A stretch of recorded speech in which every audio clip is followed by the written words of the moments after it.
At Thanksgiving, my older brother raised his glass to mock me for still being single. I looked at him, took a sip of my wine, and said, "I am married." The room froze as I pulled out my certified marriage license, followed by the exact proof that he had hidden every single wedding invitation I sent to our family. Before I tell you how I dismantled his financial existence before the pie was served, let me know where you are watching from in the comments below. Hit like and subscribe if you have ever had to outsmart a toxic sibling who tried to bury your happiness.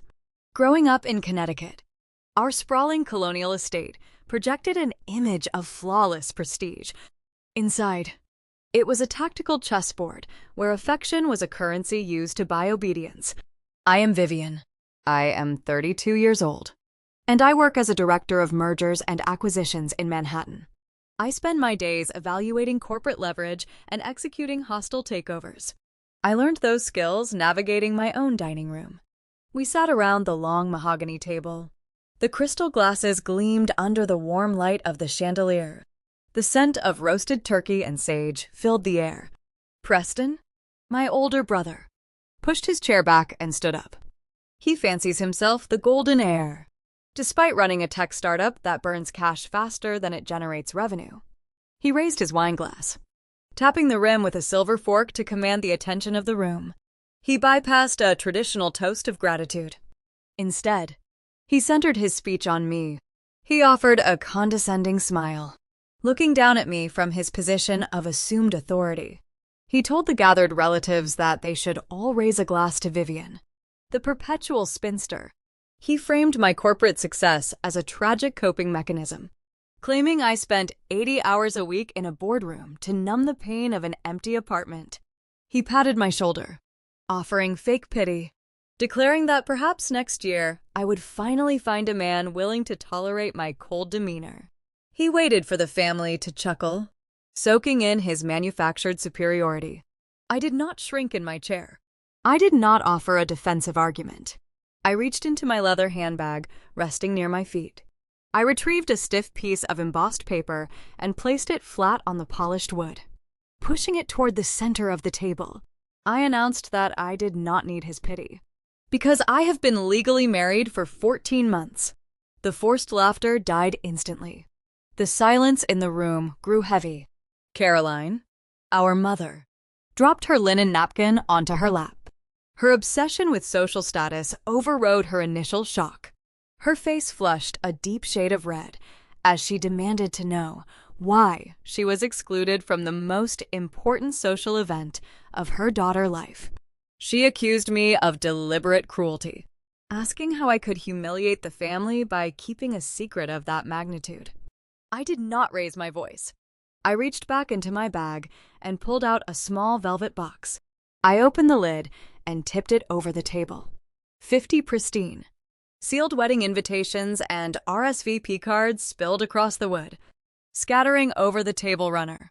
I informed Caroline that I mailed an invitation to every single member of the family sitting in this room over a year ago. Preston scoffed, his face tightening. He claimed the Postal Service lost them, calling it a pathetic lie to cover my tracks. I maintained a steady gaze. I withdrew a clipped stack of United States Postal Service tracking receipts and slid them across the table. The documents glided over the mahogany and stopped inches from his plate. The digital logs displayed one specific, undeniable detail. The delivery confirmations bore Preston's signature. He had illegally intercepted my mail at the local post office to ensure my marriage remained a secret. The dining room descended into a chaotic theater of denial. Preston stared at the United States Postal Service, tracking receipts resting near his porcelain plate. The ink on the thermal paper documented his exact signature, tracking the interception of 50 envelopes. The undeniable proof of his interference lay under the glow of the chandelier. He did not confess. He fell back on the defense mechanism he utilized since childhood. He tried to laugh it off. His laughter sounded hollow, echoing awkwardly off the colonial walls. He picked up one of the tracking slips, waving it in the air like a trivial piece of confetti. He projected a forced, casual smile. attempting to shrink the magnitude of his actions into a harmless, practical joke. He told our mother he was just protecting his younger sister. He claimed he screened the mail to shield me from opportunistic men, framing the interception of federal mail as a twisted act of sibling loyalty. He waited for the tension in the room to break, expecting our parents to embrace the excuse and move past the uncomfortable moment. I maintained a cold, evaluating stare. I did not blink. I let his fabricated laughter die in the suffocating silence of the room. When a hostile target attempts to minimize their actions, you do not argue with their narrative. You dismantle their motive using empirical data. I leaned forward, resting my forearms against the edge of the mahogany table. I did not care about a ruined wedding invitation. This was never about a stolen RSVP card or a sibling prank. I directed my gaze away from my mother and locked eyes with my brother. Our late grandfather built his fortune in commercial shipping. I began, keeping my voice level and resonant. He understood the dangers of inherited wealth. When he drafted the generational trust fund, he embedded strict stipulations regarding the distribution of capital. He divided the principal into equal halves for his 2 grandchildren, but he mandated that I would only gain full, unencumbered control of my 50% share upon the legal registration of a marriage.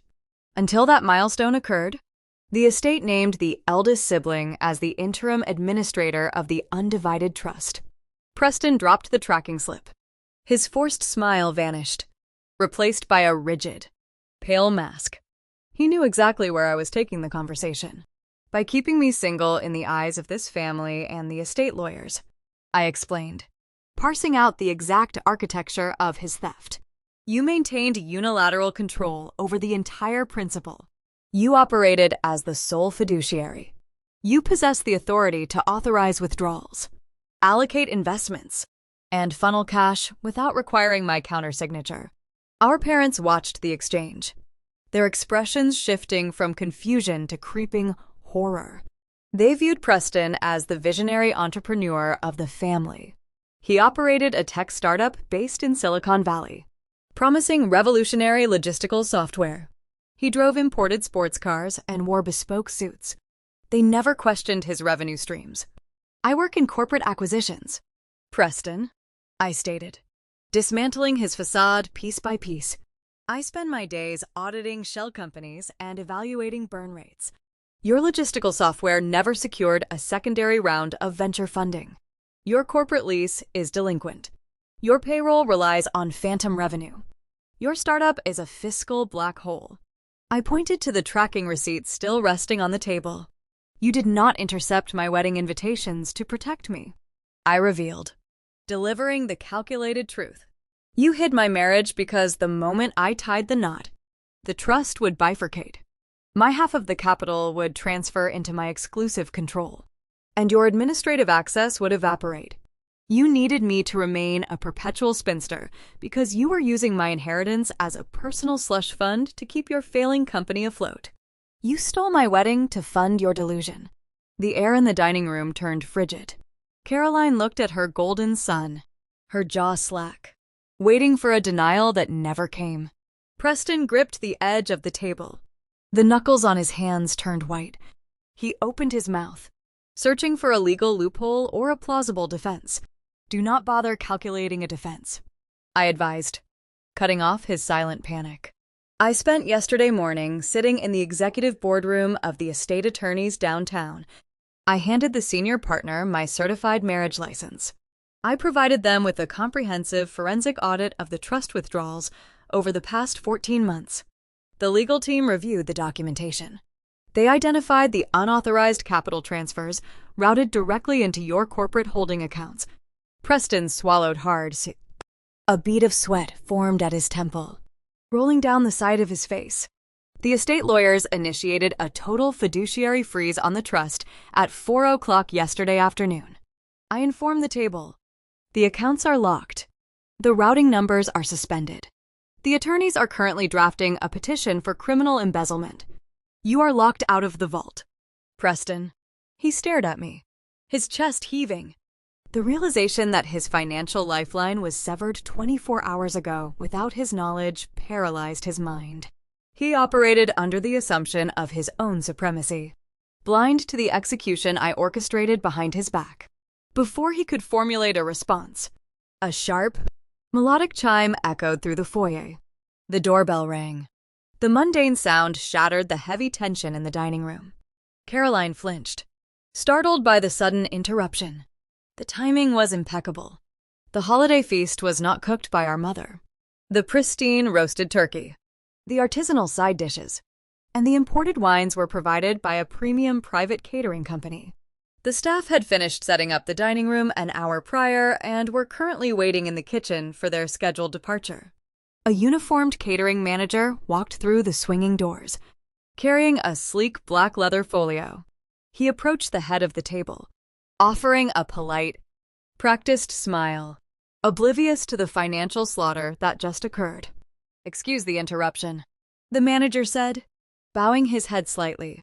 "The service is complete, and my team is ready to depart. I just need to process the final invoice for the evening." Preston saw an opportunity to salvage a fraction of his dignity. He needed to prove to our parents that he still possessed leverage, that he was still the wealthy entrepreneur capable of handling premium expenses. He stood up, squaring his shoulders, wiping the sweat from his temple. "I will handle the bill," Preston announced, his voice regaining a shred of its former arrogance. He reached into the inner pocket of his tailored jacket. He retrieved a heavy, metal platinum credit card. The card bore the insignia of a high-tier wealth management bank, an account directly tethered to the generational trust fund he had been draining. He held the metal card out, a physical manifestation of his supposed superiority. The catering manager produced a portable digital terminal from the leather folio. He held the device forward. Preston inserted the platinum card into the chip reader. He offered a smug glance across the table, silently attempting to prove my forensic audit was a bluff. He waited for the familiar beep of a seamless transaction. The portable terminal processed the request. The small screen displayed a loading icon, communicating with the banking network. The room remained dead silent, the only sound the faint mechanical whir of the terminal. Then, the device emitted a harsh, discordant tone. The small screen flashed a bright, undeniable red. The catering manager frowned, looking down at the display. He pulled the card out and inspected the chip, assuming a simple read error. "My apologies." "Sir," the manager said, his polite tone faltering slightly. The network returned a decline code. "It says the account is frozen. Let me try running it one more time." He inserted the card again. The terminal communicated with the bank. The result was instantaneous. The discordant tone chimed a second time, louder in the quiet room. The red light illuminated the faces of the family. "Declined." Preston stood frozen. He stared at the red screen, the visual confirmation of his ruin glaring back at him. The total fiduciary freeze I initiated yesterday had radiated through his entire fiscal network. The estate attorneys did not just lock the vault, they terminated his associated credit lines. The golden son, the arrogant tech founder who mocked my relationship status, could not even afford to pay for the roasted turkey sitting on the table. His sudden, inescapable insolvency was exposed under the bright lights of the chandelier for the entire room to witness. The red light on the portable digital terminal cast a harsh glow across the mahogany dining table. Preston snatched the platinum card from the chip reader. His fingers fumbled, the heavy metal scraping against the plastic casing of the device. He refused to accept the reality displayed on the screen. He turned his attention to the catering manager, projecting a volatile mixture of fake confidence and rising panic. He blamed the wealth management bank. He claimed the fraud department placed a temporary security hold on the account due to the high volume of holiday spending. He ordered the manager to input the routing numbers manually, insisting the capital was readily available. The catering manager did not flinch. Working for elite clientele in Connecticut requires a high tolerance for manufactured outrage. The manager maintained a polite, professional posture. He informed Preston that manual overrides required a direct authorization code from the issuing bank, a code Preston could not produce. The terminal did not indicate a simple security flag. It indicated a hard freeze on all associated credit lines. The transaction was dead. Caroline watched her golden son struggle with the catering staff. Her face paled. The illusion of his boundless tech wealth fractured right in front of her. She reached for her own designer purse, intending to offer her credit card to smooth over the humiliating ordeal. But Richard placed a heavy hand on her wrist, stopping her. The patriarch of the family finally processed my earlier statement regarding the generational trust fund. If the estate attorneys locked the primary accounts, Richard knew their own secondary access might be compromised. The parents sat in stunned silence, watching Preston unravel. Vanessa did not sit in stunned silence. Preston's African-American wife sat 2 chairs down from him. She wore a tailored emerald green dress, projecting the effortless sophistication that made her a formidable force in the corporate world. Vanessa worked as a senior public relations executive in Manhattan. Her daily routine involved managing catastrophic media blowouts, mitigating executive scandals, and controlling the narrative during hostile corporate takeovers. She survived in that cutthroat environment by possessing a razor-sharp intellect and an uncanny ability to read the shifting currents of a room. She observed her husband. She bypassed his loud excuses and focused on his physiological responses. She noted the rapid pulse visible at the base of his neck. She saw the light sheen of sweat forming on his forehead. She registered the slight tremor in his hands as he shoved the useless platinum card back into his tailored jacket. In her line of work, those were not the symptoms of a wealthy man experiencing a minor banking error. Those were the physical manifestations of systemic, inescapable ruin. Vanessa recognized the power dynamic in the dining room had inverted. She did not engage in the shouting match with the catering manager. She pushed her chair back, the wooden legs scraping softly against the woven rug. She stood up, picked up her smartphone from the table, and walked away from the chaos. She stepped out of the dining room and entered the quiet, dimly lit hallway leading to the study. She needed raw data, not fabricated excuses. She raised the smartphone, the screen illuminating her focused expression. She authenticated her identity using facial recognition and opened the encrypted application for their joint financial portal. She bypassed the standard checking and savings interfaces. She knew those numbers were irrelevant if the trust fund was frozen.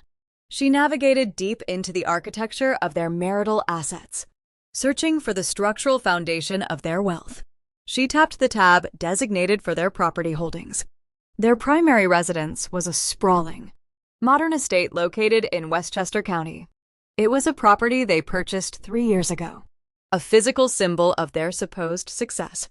Vanessa expected to see the standard primary mortgage balance. She expected to calculate how many months of runway they possessed before the bank issued a default notice. The digital ledger loaded. The screen rendered a catastrophic reality.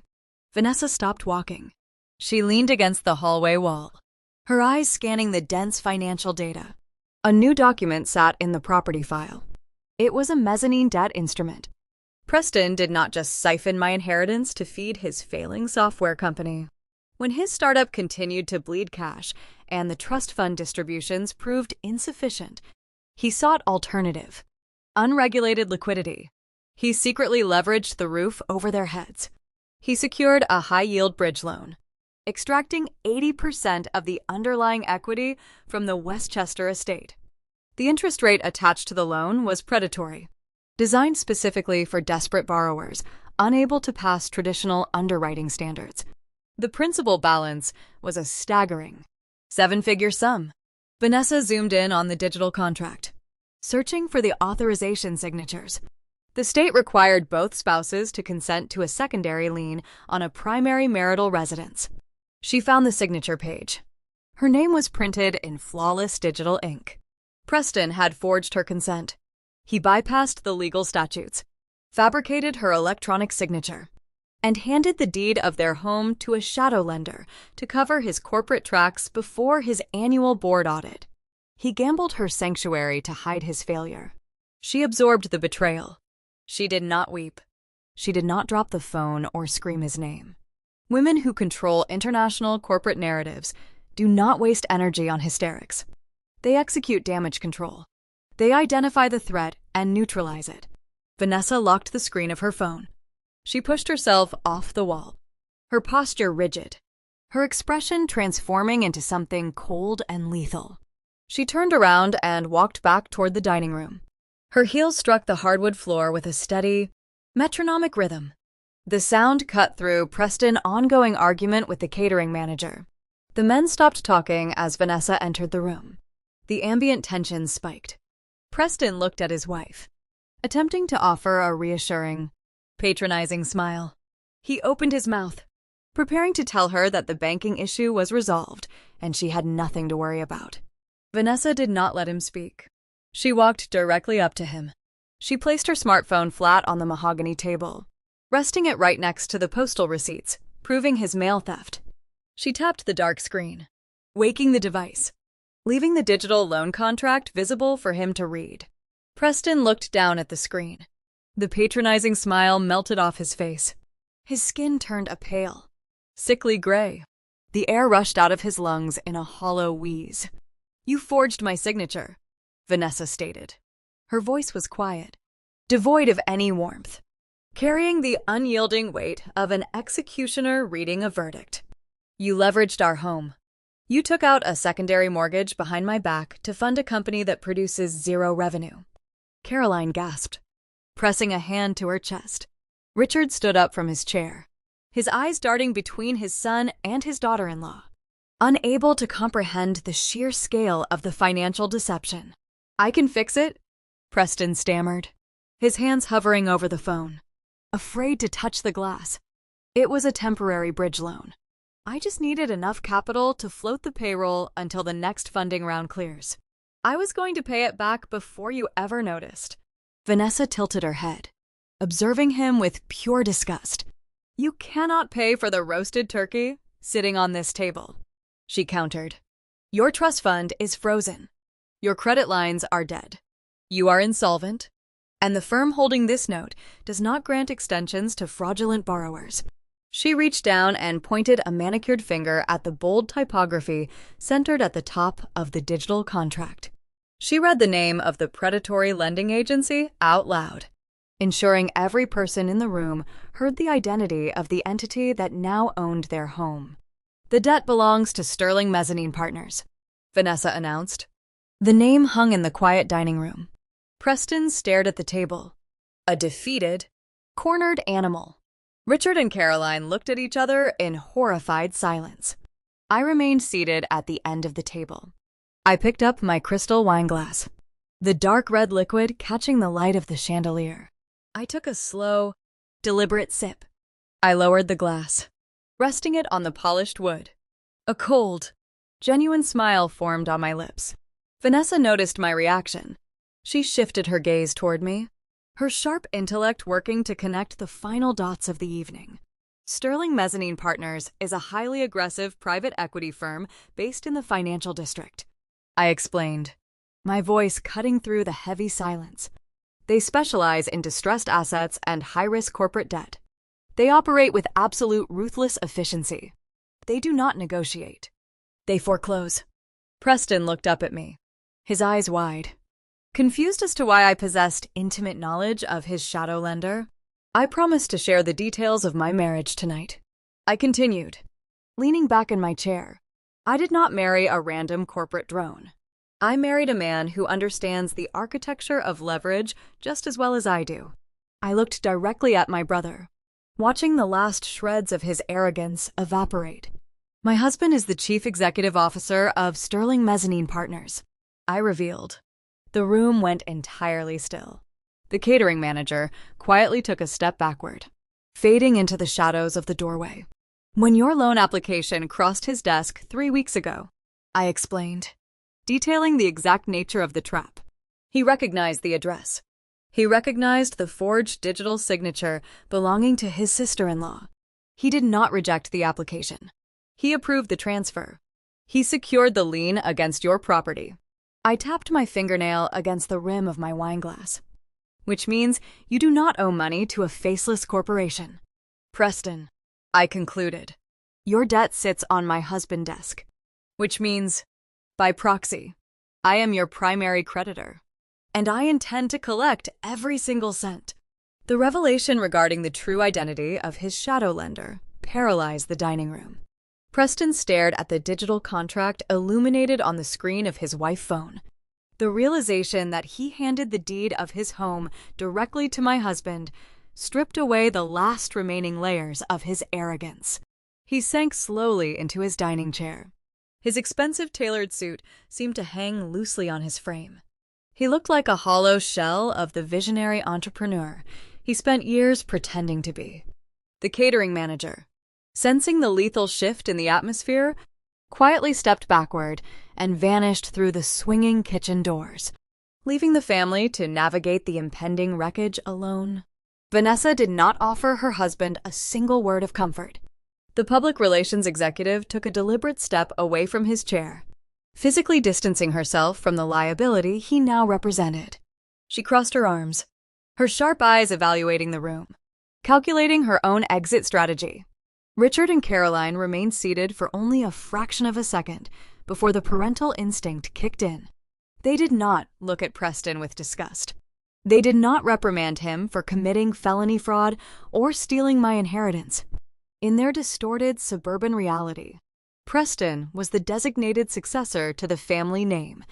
The prospect of their golden son facing a federal indictment and a lengthy prison sentence was an unacceptable outcome. They viewed my survival as an inconvenience and my retaliation as an unprovoked attack on their legacy. Richard pushed his chair back. The heavy wooden legs scraped loudly against the woven rug. The patriarch stood up, adjusting the collar of his dress shirt, attempting to resurrect his fading authority. He offered a sharp nod to Caroline. The matriarch understood the silent command immediately. They needed to neutralize the threat I posed.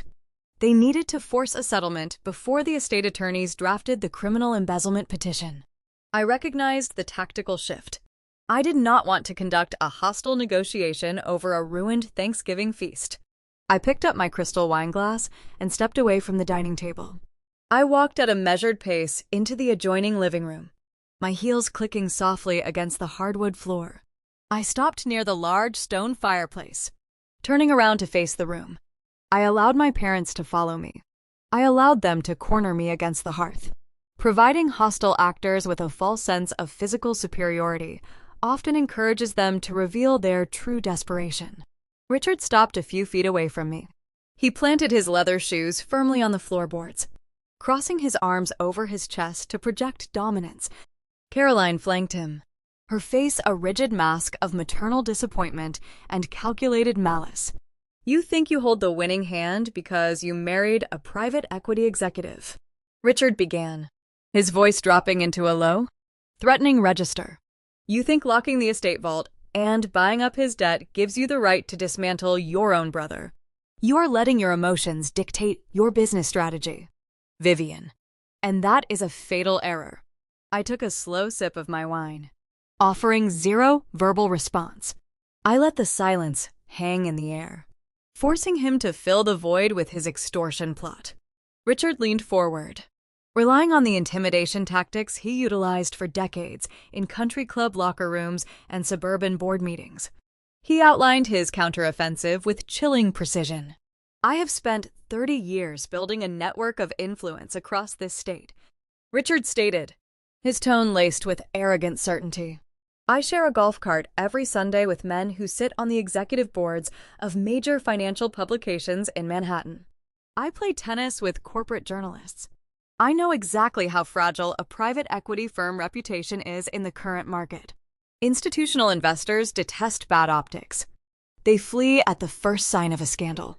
He outlined his intent to fabricate a media narrative designed to destroy my husband. If you do not call the estate attorneys right now and unfreeze the generational trust, Richard threatened, I will make a few phone calls. I will leak a story to the financial press. I will paint Sterling Mezzanine Partners as a predatory lending syndicate that specifically targets vulnerable suburban families. I will claim your husband orchestrated a hostile takeover of his own brother-in-law using deceptive contracts. A fabricated scandal like that will trigger an immediate inquiry from the Securities and Exchange Commission.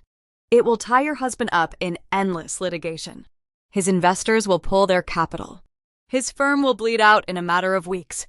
Richard paused, letting the weight of his threat settle over the quiet living room.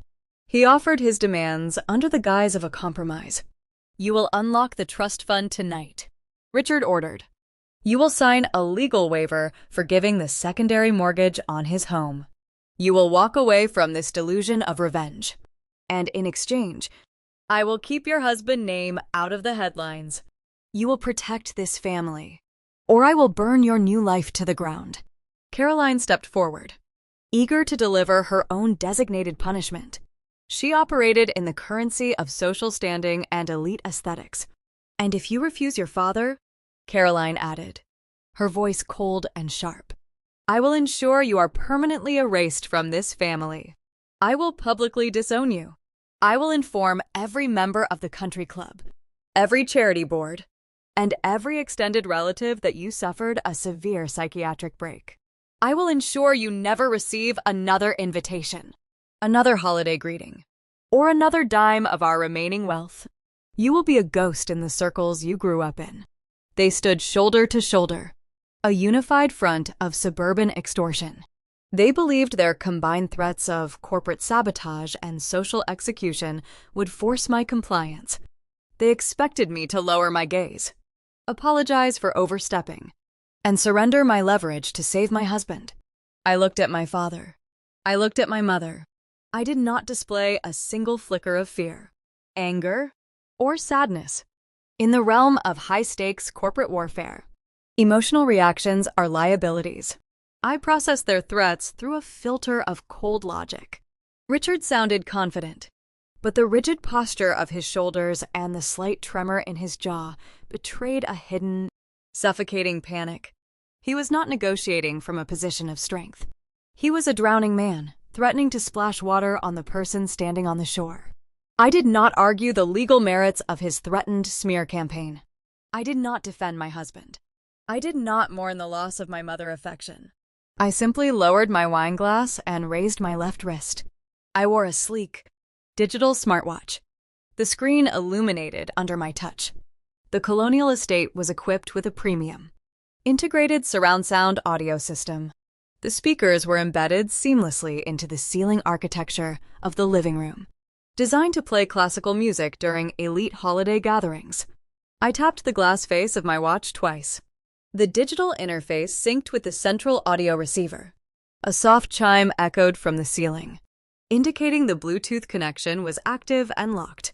"You assume you possess the high ground," I said, my voice cutting through the tense atmosphere with clinical detachment. "You assume your pristine suburban reputation offers you leverage, but you fail to realize that I audit everything." I tapped the play button on my screen.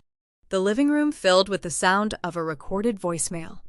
The audio quality was pristine, captured directly from the secure corporate voicemail servers at Sterling Mezzanine Partners. A voice echoed from the surround sound speakers. It was not a confident, commanding tone. It was slurred, desperate, and thick with the heavy influence of expensive scotch. It was Richard's voice. My father flinched as the sound of his own drunken pleading filled the room. The color drained from his face with terrifying speed. The recording captured a phone call Richard made exactly 6 days ago. He had dialed the direct extension of a senior loan officer at my husband's firm. In the audio, Richard begged the executive for an expedited, high-interest bridge loan. He sounded frantic, shedding every ounce of his country club dignity. He admitted his personal accounts were overdrawn. He admitted he was drowning in undocumented liabilities. He offered to pledge his entire corporate retirement pension as collateral just to secure enough liquid cash to survive the month. The voicemail continued playing, broadcasting his profound financial ruin to the entire house. He pleaded for discretion. He begged the loan officer to push the paperwork through before his country club associates discovered he was insolvent. I let the recording play until the final, pathetic sigh, followed by the automated click of the disconnected line. The silence that followed was heavy and absolute. The recording dismantled their entire extortion plot in 60 seconds. Richard and Caroline were not wealthy suburban aristocrats protecting their golden son. They were not capable of destroying my husband's firm. The audio exposed the truth. They were complicit. Bankrupt accomplices desperately trying to secure access to my trust fund because they had already destroyed their own financial foundation. I lowered my wrist, my eyes locking onto the hollow, terrified expression of my father. I watched the last remaining pillars of his manufactured empire crumble into dust. The echoes of my father pleading for a high-interest bridge loan faded into the expensive acoustic paneling of the living room. The silence that followed was suffocating. My parents stood frozen by the fireplace. Richard stared at the ceiling speakers as if the audio equipment had just pronounced his death sentence. His jaw hung slack. Caroline pressed her trembling, manicured hands over her mouth, her eyes darting between her husband and me. Their extortion plot, built on empty threats of country club influence and media sabotage, evaporated in less than 60 seconds. They possessed zero leverage. They were bankrupt accomplices, clutching the crumbling pillars of a social standing they could no longer afford to maintain. I shifted my gaze away from my parents and looked toward the dining room archway. Preston stood near the edge of the woven rug, watching the destruction of his final shield. His bespoke suit, tailored to project the effortless confidence of a visionary Silicon Valley founder, now hung on his frame like a borrowed costume. He looked across the room at Vanessa. His wife remained standing near the shattered remnants of the Thanksgiving feast. Her posture was rigid, her expression unreadable. She did not offer him a glance of pity or a word of support. Vanessa was a corporate public relations executive. She survived in Manhattan by calculating the precise trajectory of shifting power dynamics. She evaluated her husband, and she saw a toxic liability. Preston watched her eyes turn cold, and he realized no one was coming to save him. Survival instinct in white-collar criminals rarely manifests as physical confrontation. When the legal and financial walls close in, they do not fight. They seek a digital backdoor. Preston backed away from the archway. He let his paralyzed parents absorb my attention.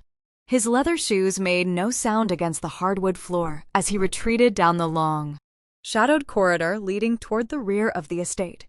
The calm exterior he maintained for his investors shattered. His breathing turned shallow and rapid. Sweat soaked the collar of his tailored shirt, sticking the expensive fabric to the back of his neck. He needed liquidity. The primary generational trust fund was locked. His platinum credit cards were dead. His startup accounts were likely red-flagged by the ongoing estate audit. His mind raced, scanning the architecture of our grandfather complex estate, planning for a single overlooked vulnerability. He remembered the secondary reserve. Decades ago, our grandfather established an offshore emergency account domiciled in the Cayman Islands. It was designed as a failsafe, holding a fraction of the total estate capital intended to cover catastrophic geopolitical events or sudden medical crises. It required dual digital authorization to access, meaning it demanded both my signature and his. Because the primary trust attorneys operated out of Manhattan, Preston gambled that their fiduciary freeze had not yet propagated across international borders to the secondary offshore reserve. He theorized that the island banks operated on a delayed weekend processing schedule. If he could route a specific dollar amount before the international security protocols updated, he could secure enough cash to charter a flight, cross a border, and disappear. Preston slipped into Richard's home office and pushed the heavy door shut. The room served as a monument to manufactured prestige. Leather-bound law books that had never been opened lined the polished mahogany shelves. A heavy oak desk dominated the center of the space. Preston bypassed the primary desktop computer. He knew corporate terminals logged keystrokes and required complex biometric authentication that could trigger secondary alerts. Instead, he reached for the family iPad resting on the leather blotter. The tablet served as the central hub for the smart home network. It controlled the climate thermostats, the security cameras, and the integrated audio system. But Preston knew Richard also used it to review digitized legal documents for his country club committee. It contained a cache of unencrypted signatures, including mine, saved from previous joint tax filings. He swiped the screen. The device unlocked without requiring a passcode. His hands shook uncontrollably as he navigated to the secure browser. He accessed a proprietary routing portal, a hidden interface he built years ago to funnel money away from the primary trust into his corporate shell companies. The screen cast a pale blue glow across his flushed, sweating face. The silence of the house pressed against his eardrums. He glanced at the closed office door, paranoid that I would walk through it at any second to finalize his ruin. He pulled up the offshore ledger. The reserve account displayed a healthy, untouched balance. Preston exhaled a ragged breath. He believed he found his loophole. He tapped the transfer field. He did not ask for a few $1,000s to cover immediate legal fees.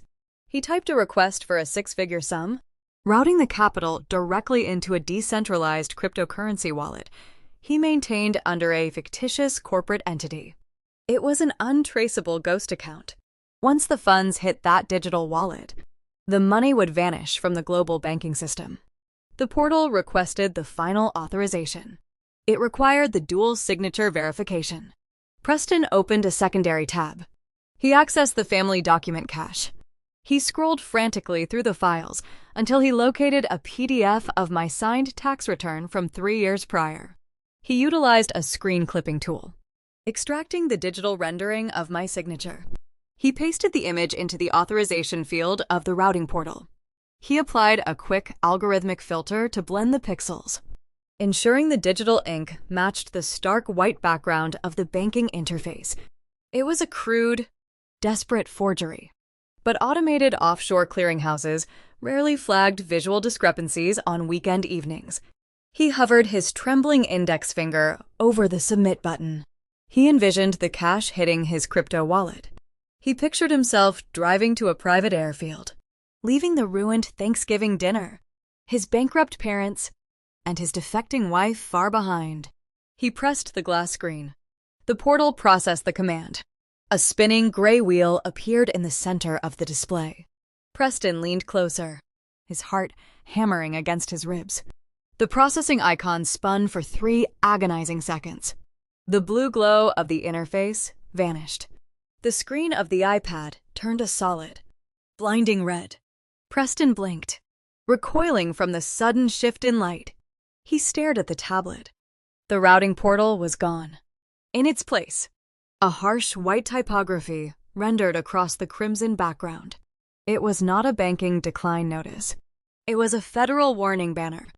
The text cited the United States Code for interstate wire fraud and identity theft. A secondary line of text indicated that a live packet trace was currently tracking the device IP address, mapping his exact physical location. A cold draft swept into the room. The heavy oak door of the office swung open. I stepped over the threshold, my heels clicking softly against the woven Persian rug. I did not rush. I walked with the measured, unyielding pace of an auditor arriving to collect a debt. I stopped a few feet away from the desk. Preston looked up from the red screen. His face was devoid of color. His mouth opened, but his vocal cords failed to produce a single sound. You should have paid closer attention to the network architecture of your own childhood home, I said, my voice echoing in the quiet office. I looked at the glowing red tablet resting on the leather blotter. When I installed the integrated audio system to broadcast our father voicemail, I did not just sync my watch to the ceiling speakers.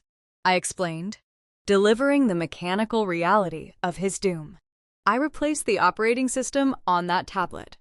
The device you are holding is no longer a smart home hub. It is a monitored honeypot. Preston stared at me, his eyes wide with a terror that bypassed logic. He understood the terminology.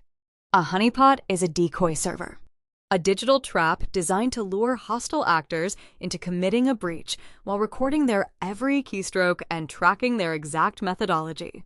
The offshore reserve account you tried to access was flagged and locked by the estate attorneys yesterday afternoon. I continued. my gaze locking onto his panicked eyes. The interface you just navigated was a synthetic simulation. The routing numbers you typed went into a closed loop on a secure server located in Manhattan. I stepped closer, resting my hands on the edge of the oak desk.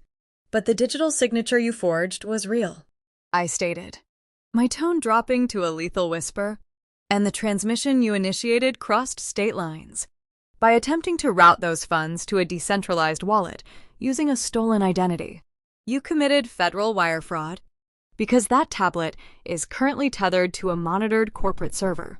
Your intrusion triggered an automated security protocol. Preston looked down at the red screen, watching the packet trace numbers climb higher and higher. The reality of his physical isolation set in. I did not call the local police, Preston, I informed him. The local authorities handle noise complaints and property disputes. You just executed a felony financial crime on a monitored network. The automated alert bypassed the municipal precinct. It transmitted your exact coordinates, your forged documents, and your device fingerprint directly to the Federal Bureau of Investigation Cyber Division. Preston stared at the red federal warning banner illuminating the dark confines of the Home Office. His cognitive functions stalled. The digital trap closed around him with lethal precision. His fingers went numb. The family tablet slipped from his grasp. The device hit the heavy oak desk with a loud clatter, sliding across the leather blotter before coming to a halt near a stack of unread law books. He looked down at his shaking hands, realizing the invisible ink of his forged signature just sealed his fate. He committed a federal crime on a monitored network.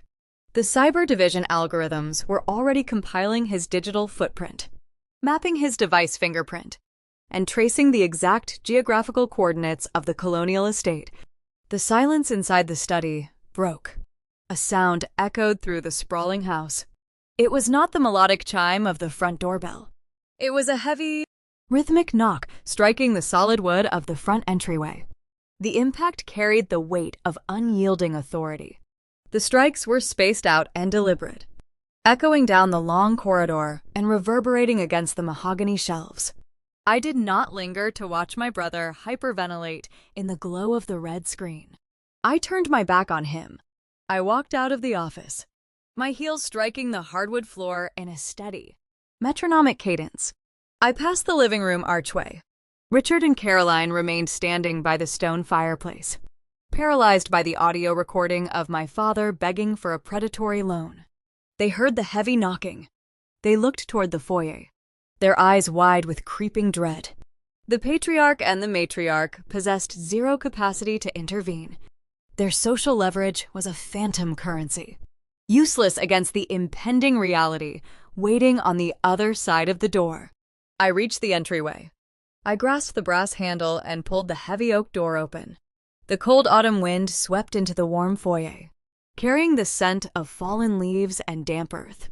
Julian stepped across the threshold. My husband did not arrive carrying a bottle of wine or a seasonal greeting. He stood 6 feet 2 inches tall, wearing a pristine, tailored charcoal suit that cut a striking silhouette against the dim lighting of the foyer. The bespoke fabric fell flawlessly over his broad shoulders. He projected an aura of undeniable dominance. He did not look like a suburban relative arriving late for a holiday dinner. He looked like an apex predator stepping into an enclosed pen. His dark eyes scanned the interior of the estate, processing the layout, identifying the targets, and calculating the shifting dynamics of the room in a fraction of a second. He nodded to me, a silent acknowledgement of the executed strategy. Vanessa observed the arrival from the edge of the hallway. The African-American corporate public relations executive stood near the ruined dining room, her sharp mind working at a relentless pace. She looked at the imposing figure standing in the foyer. She looked at the panicked parents cowering near the fireplace. Then she looked down the shadowed corridor toward the home office, where her husband remained trapped. Vanessa understood the architecture of a collapsing narrative better than anyone in the house. She spent her career mitigating high-profile corporate scandals in Manhattan. She knew the difference between a civil lawsuit and a federal indictment. A civil lawsuit requires a financial settlement. A federal indictment requires a prison sentence. Preston just triggered a digital alert to a government cyber division. He secretly leveraged their marital property using her forged signature. He tethered her pristine professional name to an unrecorded, high-interest debt. If she stayed by his side, the ensuing federal investigation would freeze her personal bank accounts. The prosecutors would subpoena her corporate emails.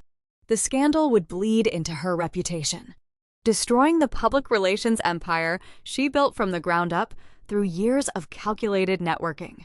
Survival in the corporate sector demands ruthless pragmatism. When a sinking ship begins to take on water, a seasoned executive does not grab a bucket. The executive secures a lifeboat and severs the anchor. Vanessa walked down the corridor. She bypassed the living room and entered the home office. Preston stood near the desk, trembling, his eyes fixated on the red screen of the dropped tablet. He looked up as his wife walked into the room. He expected a lifeline. He expected her to utilize her crisis management skills to draft a statement, find a legal loophole, or spin the narrative to protect their assets. Vanessa stopped a few inches away from him. Her expression was a masterclass in detached execution. She did not raise her voice. She did not shed a single tear. She reached across her left hand. Her fingers grasped the thick platinum band and the flawless 3-carat diamond resting on her ring finger.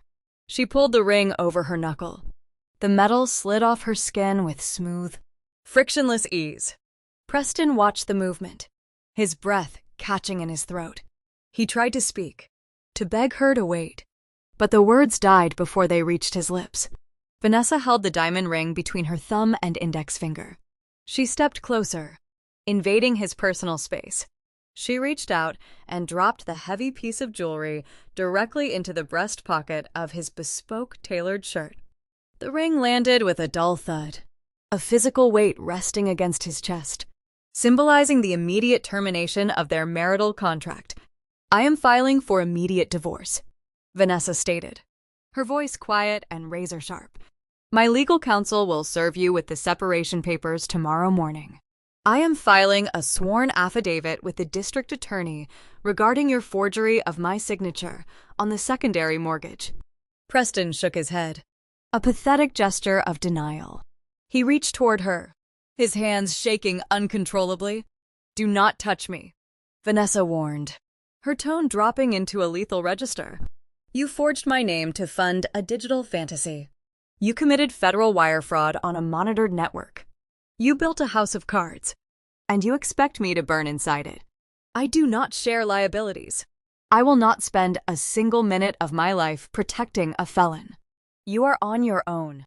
She turned on her heel and walked out of the office. She did not look back. She navigated the hallway, walked past my paralyzed parents, and approached the foyer. She offered Julian a brief, professional nod, acknowledging his authority, before stepping out the front door and disappearing into the cold autumn night. Preston stumbled out of the home office a moment later. He looked like a casualty of an invisible war. The diamond ring sat heavy in his shirt pocket. The sweat on his forehead caught the light of the hallway fixtures. He walked toward the foyer, his legs unsteady, drawn toward the remaining figures in the house by a primal need for resolution. He stopped at the edge of the entryway. He looked at me, then shifted his gaze to the imposing man standing by my side. Preston tried to resurrect a fraction of his former arrogance. He tried to square his shoulders, attempting to project the image of a wealthy tech founder defending his territory. He looked at Julian, assuming my husband was merely a ruthless private equity executive arriving to collect a debt on behalf of a shadow lender. "You think you can walk into my house and foreclose on my life?" Preston sneered, his voice cracking under the strain. "You think buying my debt gives you jurisdiction over my family? I will tie your firm up in litigation for the next decade." Julian did not flinch. He did not offer a polite introduction. He did not extend a hand for a greeting. Men who wield genuine systemic power do not engage in petty suburban arguments. Julian reached inside the breast pocket of his charcoal suit jacket. He did not pull out a business card. He did not retrieve a corporate legal summons. He withdrew a black leather wallet and flipped it open with a swift, Practiced motion. The warm light of the foyer illuminated the heavy, solid gold badge pinned to the leather. Preston stared at the shield. The remaining color drained from his face, leaving his skin a sickly, translucent white. Julian lowered the leather wallet. His dark eyes locked onto my brother. I serve as the Chief Executive Officer of Sterling Mezzanine Partners, Julian stated, his voice a deep, resonant baritone that commanded the space. But that is my secondary title. My primary career resides within the Department of Justice.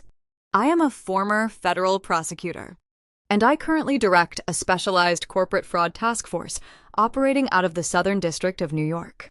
Julian took a deliberate step forward, closing the distance between them.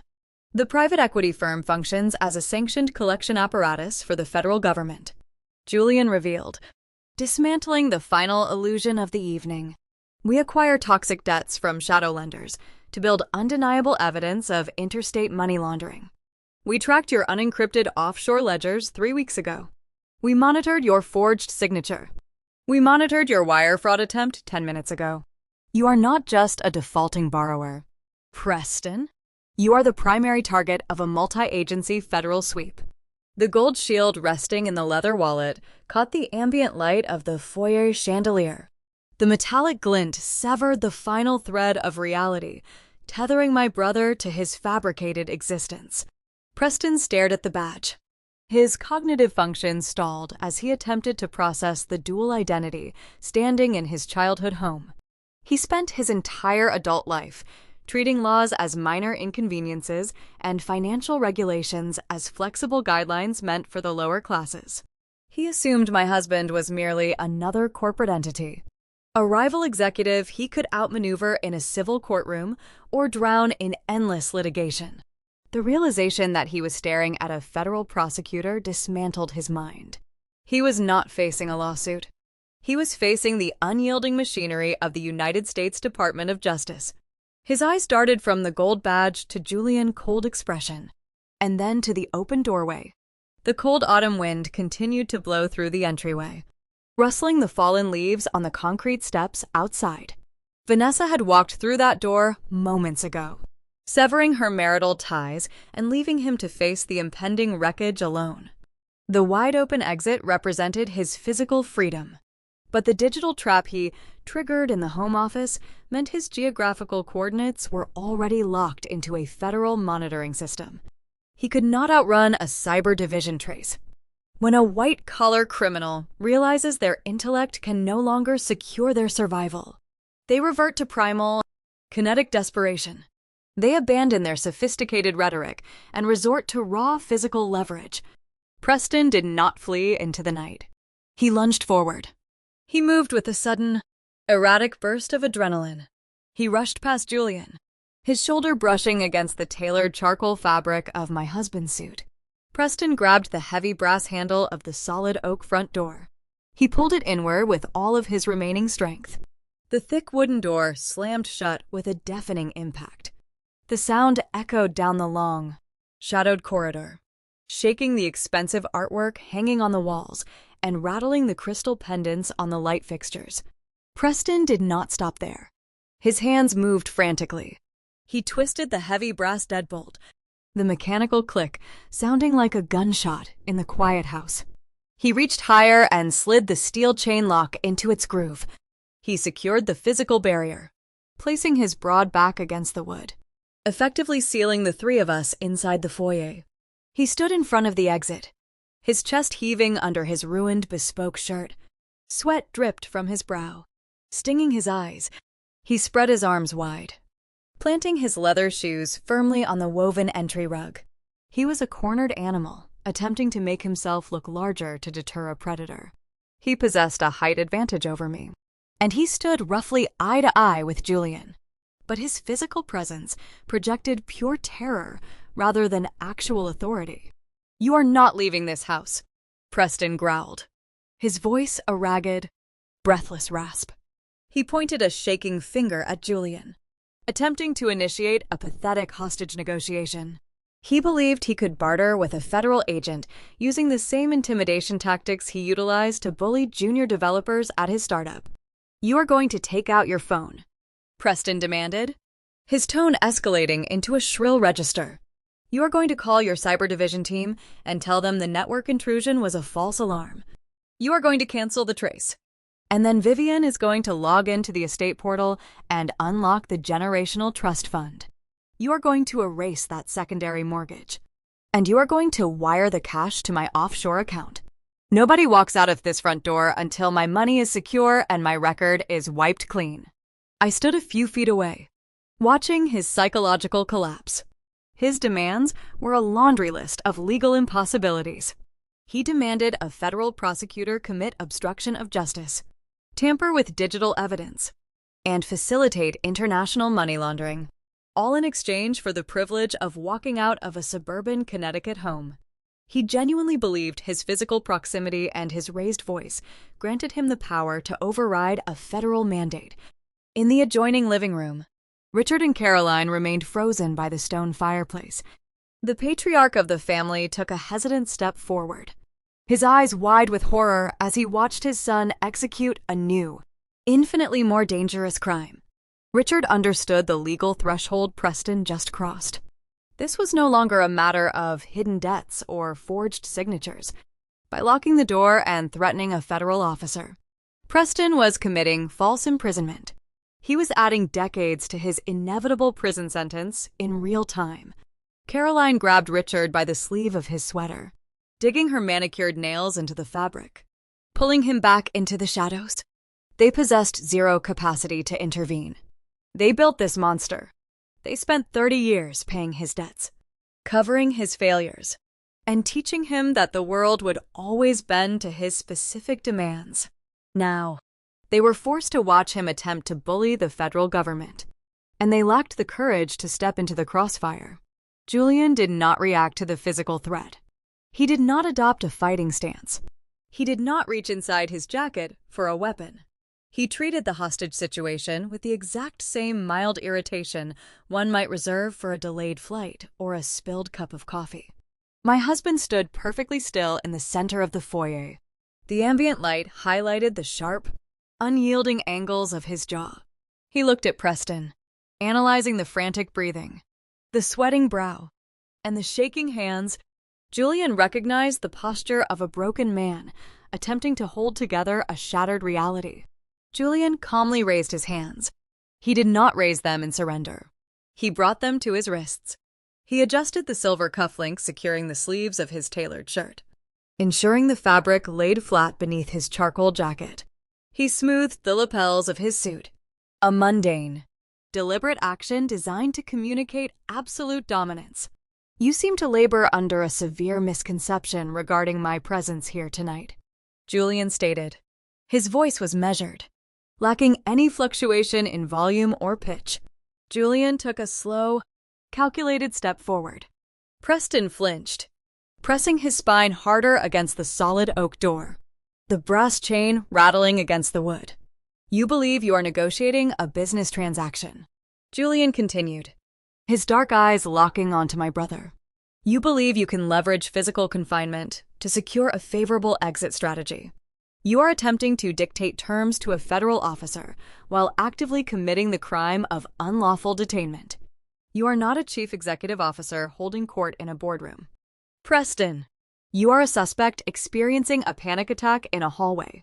Preston swallowed hard to re, his throat dry. He kept his arms spread wide, but his muscles trembled with exhaustion.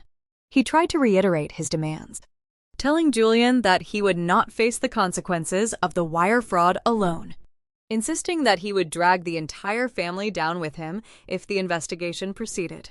"I did not travel to Connecticut in a personal capacity," Julian clarified, ignoring the hollow threats. "I did not come to this estate to carve a turkey, partake in a holiday dinner, or listen to you attempt to extort my wife." Julian reached into the inner breast pocket of his charcoal jacket. Preston tensed, bracing himself for a physical confrontation, expecting my husband to produce a firearm or a pair of steel handcuffs. Julian retrieved a thick, folded document printed on heavy, textured legal paper. He snapped his wrist, unfolding the pages with a crisp sound that echoed through the quiet foyer. He held the document out, presenting it to the man blocking the exit. The paper bore the official seal of the United States District Court. The text was dense, authoritative, and fatal. "This is a federal search and seizure warrant," Julian announced, his voice carrying the undeniable weight of the justice system. "It was signed by a federal magistrate 3 hours ago. It grants my task force the legal authority to enter this property, secure all digital hardware, and seize any assets tied to your fraudulent holding companies." Julian lowered the document, his gaze piercing through my brother, fading defiance. "You believe you trapped me inside this house by locking the front door," Julian said, shaking his head with a cold, analytical pity. "You did not trap me. You isolated yourself. You might want to step away from the wood and look out the front windows. A tactical unit from the cyber division arrived 5 minutes ago. They are already establishing a perimeter outside this property, and they do not knock twice." Preston kept his spine pressed against the heavy oak wood of the front door. He expected Julian to issue a command or attempt to physically subdue him. He expected a struggle. Instead, my husband simply adjusted his cuffs and offered a piece of advice regarding the front windows. Preston turned his head, his cheek smearing sweat against the polished brass of the deadbolt. He looked through the narrow glass sidelights flanking the entryway. The darkness of the suburban street was gone. A chaotic, strobing pattern of red and blue light washed over the manicured front lawn. The intense glare pierced through the plantation shutters, casting long, rotating shadows across the walls of the foyer. The rhythmic sweep of the emergency lights painted my brother pale face in alternating flashes of crimson and cobalt. The heavy crunch of thick rubber tires rolling over the gravel driveway echoed through the quiet neighborhood. Multiple dark sport utility vehicles had parked at precise, calculated angles, blocking the exit routes and boxing in the estate. Preston realized the hostage negotiation was a delusion. He possessed zero leverage. He had locked the front door to trap a federal prosecutor inside.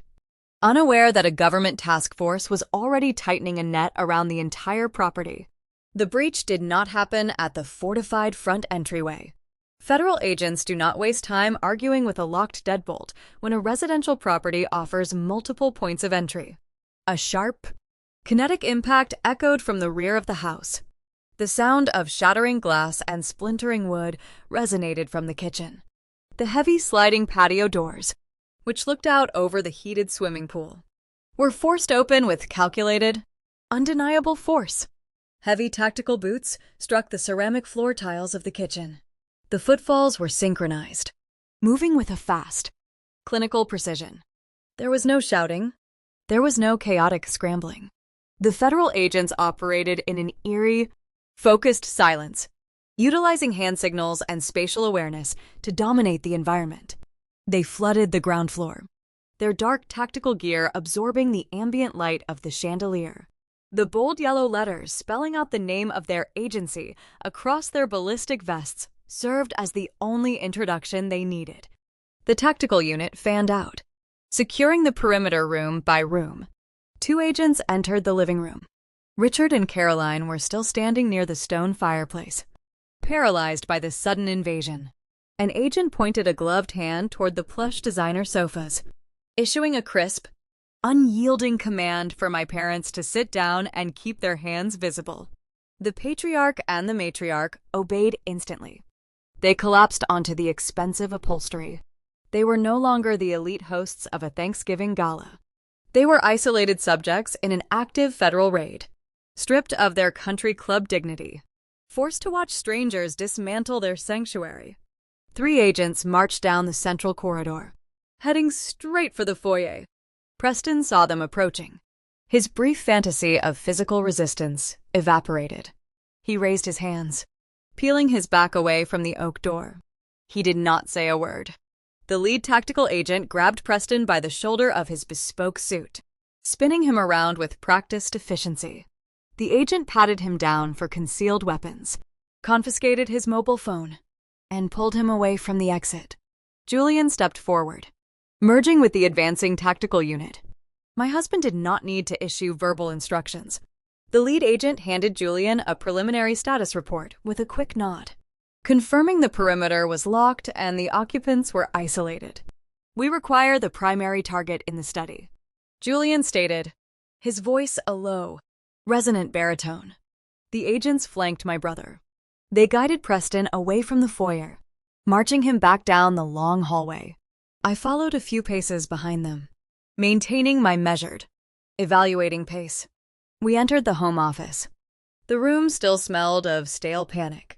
The family tablet lay abandoned on the leather desk blotter, the screen still glowing with the crimson federal warning banner tracking the failed wire fraud attempt. The lead agent ignored the digital tablet. He knew the cyber division was already extracting the data packets remotely. They were hunting physical, analog evidence.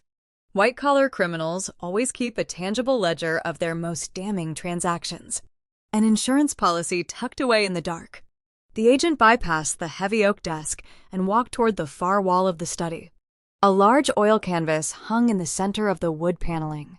It was a high-quality replica of a Renaissance maritime battle, depicting war galleons locked in combat.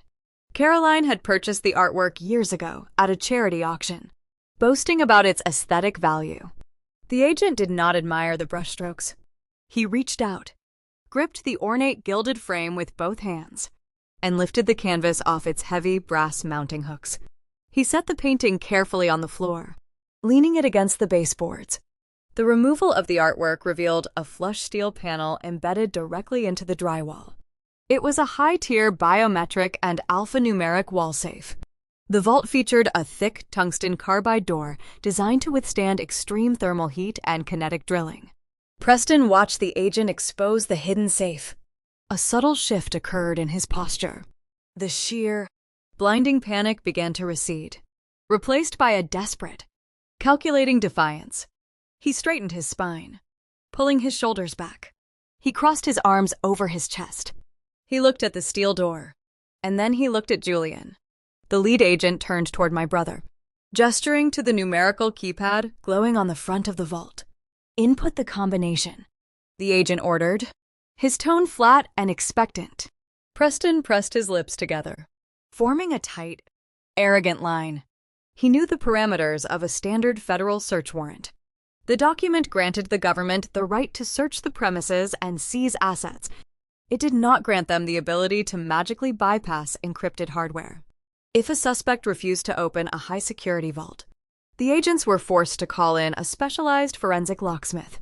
Preston calculated the logistics in his head. Drilling through a tungsten carbide door requires heavy, specialized industrial equipment. It takes hours of meticulous, grinding labor to breach the locking mechanism without destroying the internal contents. He believed those hours were his final lifeline.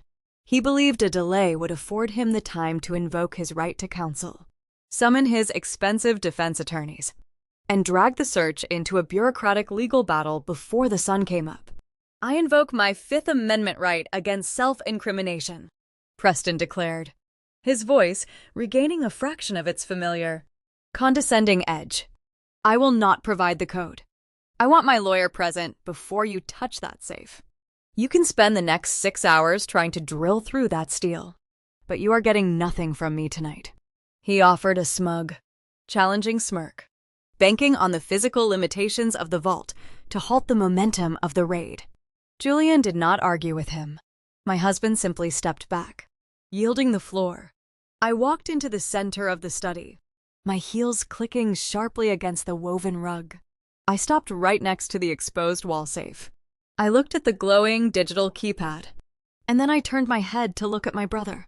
"You spend too much time calculating the limits of federal law enforcement," I noted, keeping my voice cold and surgical. "And you spend far too little time analyzing your own vulnerability." Preston frowned, the smug smirk faltering as he watched me approach the vault. "In the corporate acquisition sector, we do not wait for a crisis to detonate before we gather our intelligence," I explained, delivering the methodology of his ruin.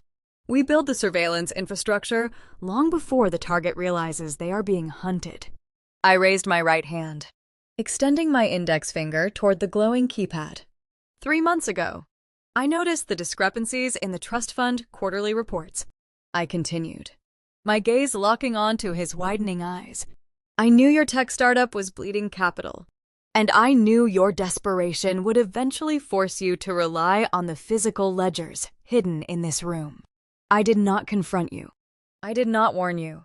I pressed the first digit on the keypad. A sharp electronic beep echoed in the quiet office. Instead, I hired a private security firm based out of Manhattan. I revealed, spelling out the exact nature of the trap. They specialize in corporate espionage and internal asset protection.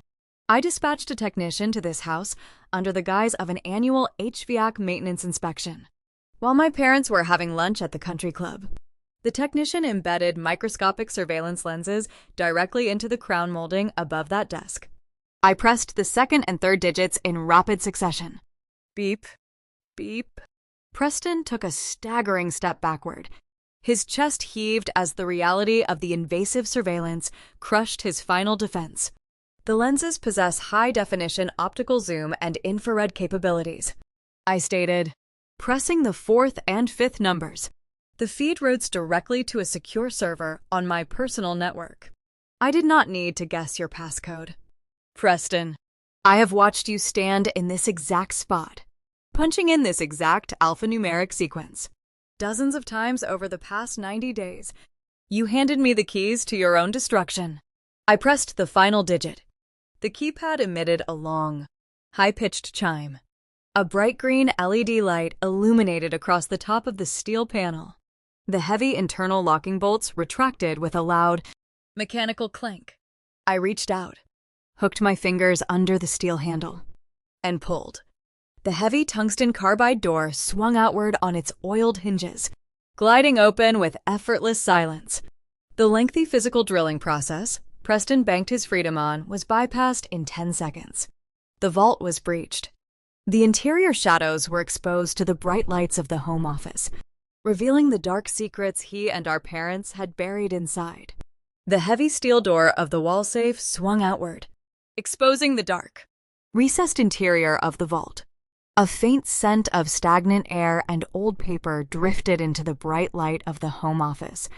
The physical barrier Preston banked his freedom on was neutralized in seconds, leaving him standing in the center of the room with a hollow, vacant expression.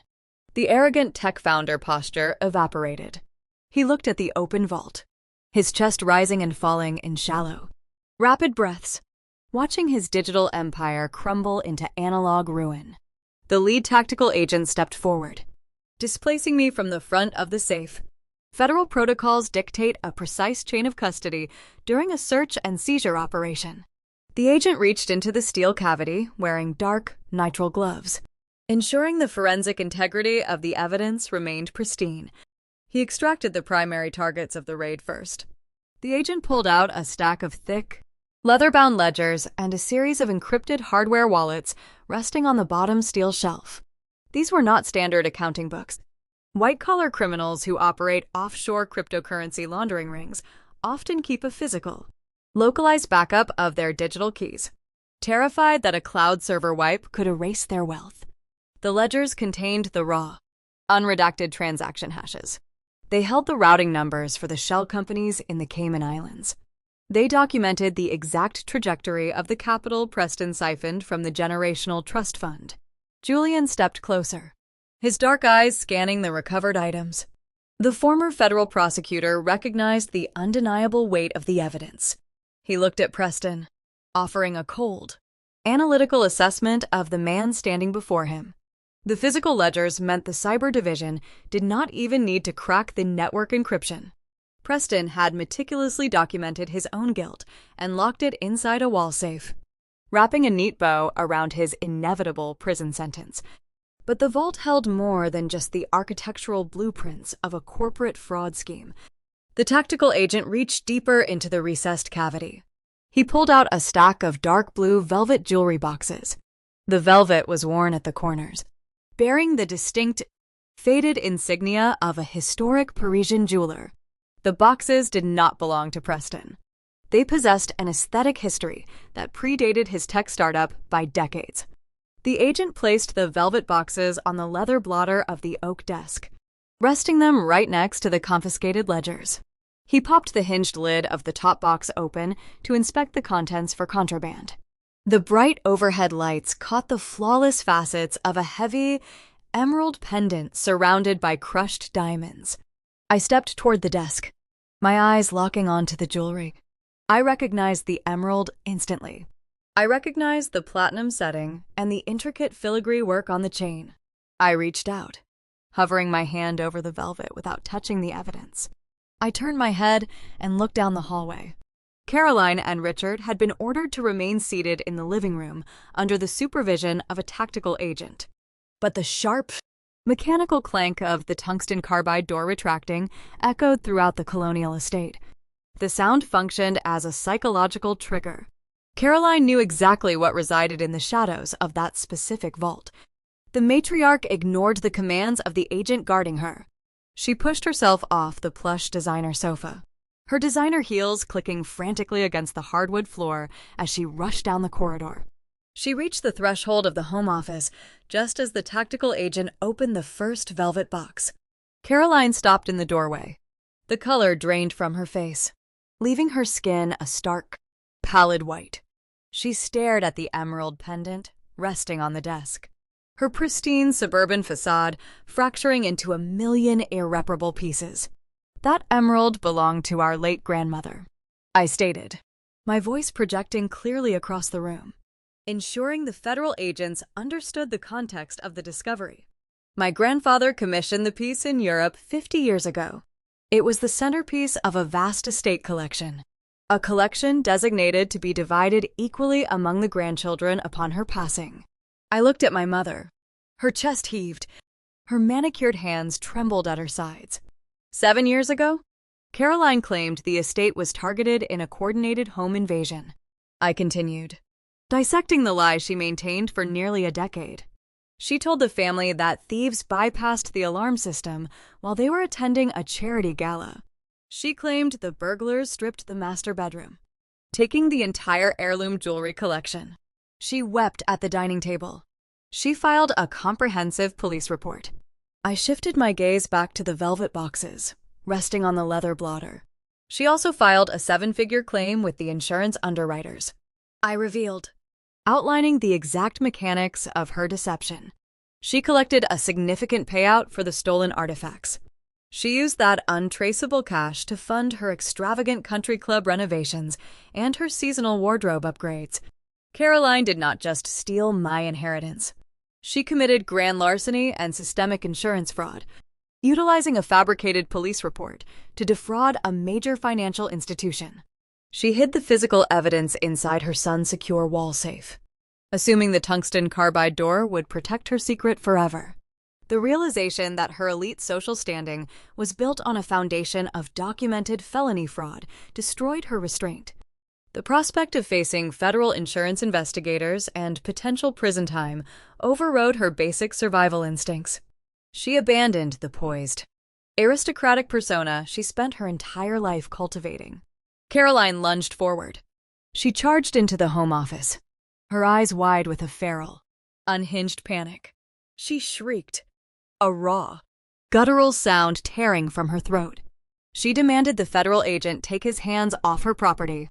She claimed the items belonged to her, screaming that they were personal family heirlooms exempt from the search warrant. She reached the oak desk. She extended her trembling hands, attempting to snatch the velvet jewelry boxes and the encrypted ledgers directly from the grasp of the lead tactical agent. She believed she could physically seize the evidence, hide it in her purse, and somehow walk out of the house. She operated under the delusion that her status as a wealthy suburban homeowner granted her immunity from the physical enforcement of the law. Federal agents do not negotiate with suspects interfering in a live raid. They do not care about country club memberships or zip codes. They respond to kinetic threats with immediate, unyielding compliance protocols. The tactical agent did not flinch as Caroline clawed at his gloved hands. He stepped to the side, shifting his center of gravity. He utilized her own forward momentum against her. He deflected her grasping fingers with a swift, fluid motion. He clamped his heavy hand around her wrist, twisting her arm behind her back in a specialized joint lock designed to neutralize hostile actors without causing structural damage. Caroline gasped. The breath knocked out of her lungs as the agent forced her upper body down toward the surface of the leather blotter. Her face pressed against the smooth oak desk, right next to the glowing red screen of the intercepted tablet. She struggled, kicking her designer heels against the floorboards. Issuing a frantic stream of demands, she ordered Richard to call the mayor. She ordered Preston to stop them. She screamed about her rights, demanding the immediate release of her arm. The agent ignored her hysteria. He reached to the back of his tactical vest and retrieved a pair of heavy steel handcuffs. The metallic chain rattled in the quiet office. He secured the cold steel around her left wrist, ratcheted the mechanism tight, and then locked her right wrist into place. The sharp, mechanical clicks echoed with fatal finality. Caroline Sinclair, the agent stated, his voice a flat, authoritative drone cutting through her frantic screams. You are under arrest for the physical tampering of evidence and the direct obstruction of a federal search and seizure operation. The matriarch of the family, the woman who threatened to publicly disown me and erase my name from her elite social circles just 20 minutes ago, was pulled up from the desk. Her pristine silk blouse was wrinkled. Her expensive jewelry clinked against the steel handcuffs binding her wrists. She stood in the center of the home office, a detained suspect in her own sanctuary, facing a barrage of felony charges that would ensure she never set foot inside a country club again. The sharp metallic clicks of the steel handcuffs securing Caroline's wrists echoed down the long corridor of the estate. The tactical agent guided my mother out of the home office with practiced efficiency. She stumbled over the threshold, her designer heels dragging awkwardly against the woven Persian rug. She did not look back at her husband or her son. The reality of her impending incarceration severed her ties to her fabricated suburban kingdom. Preston stood frozen near the edge of the heavy oak desk, watching the physical manifestation of federal authority drag his mother toward the flashing red and blue lights of the patrol vehicles parked outside. The golden sun was mute, stripped of his arrogant tech founder persona, calculating the sheer velocity of his own downfall. Richard remained near the entrance of the study.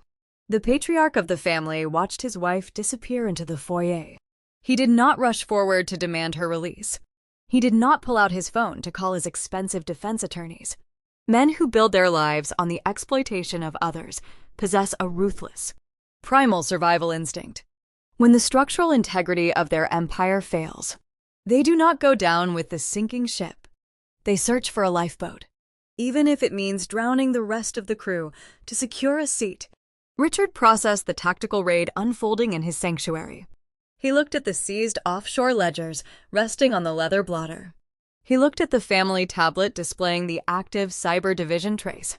He looked at the gold shield resting in my husband's pocket. He understood that Preston was a lost cause. The cryptocurrency laundering scheme was exposed. The estate was compromised. Richard decided to cut his losses and secure his own freedom.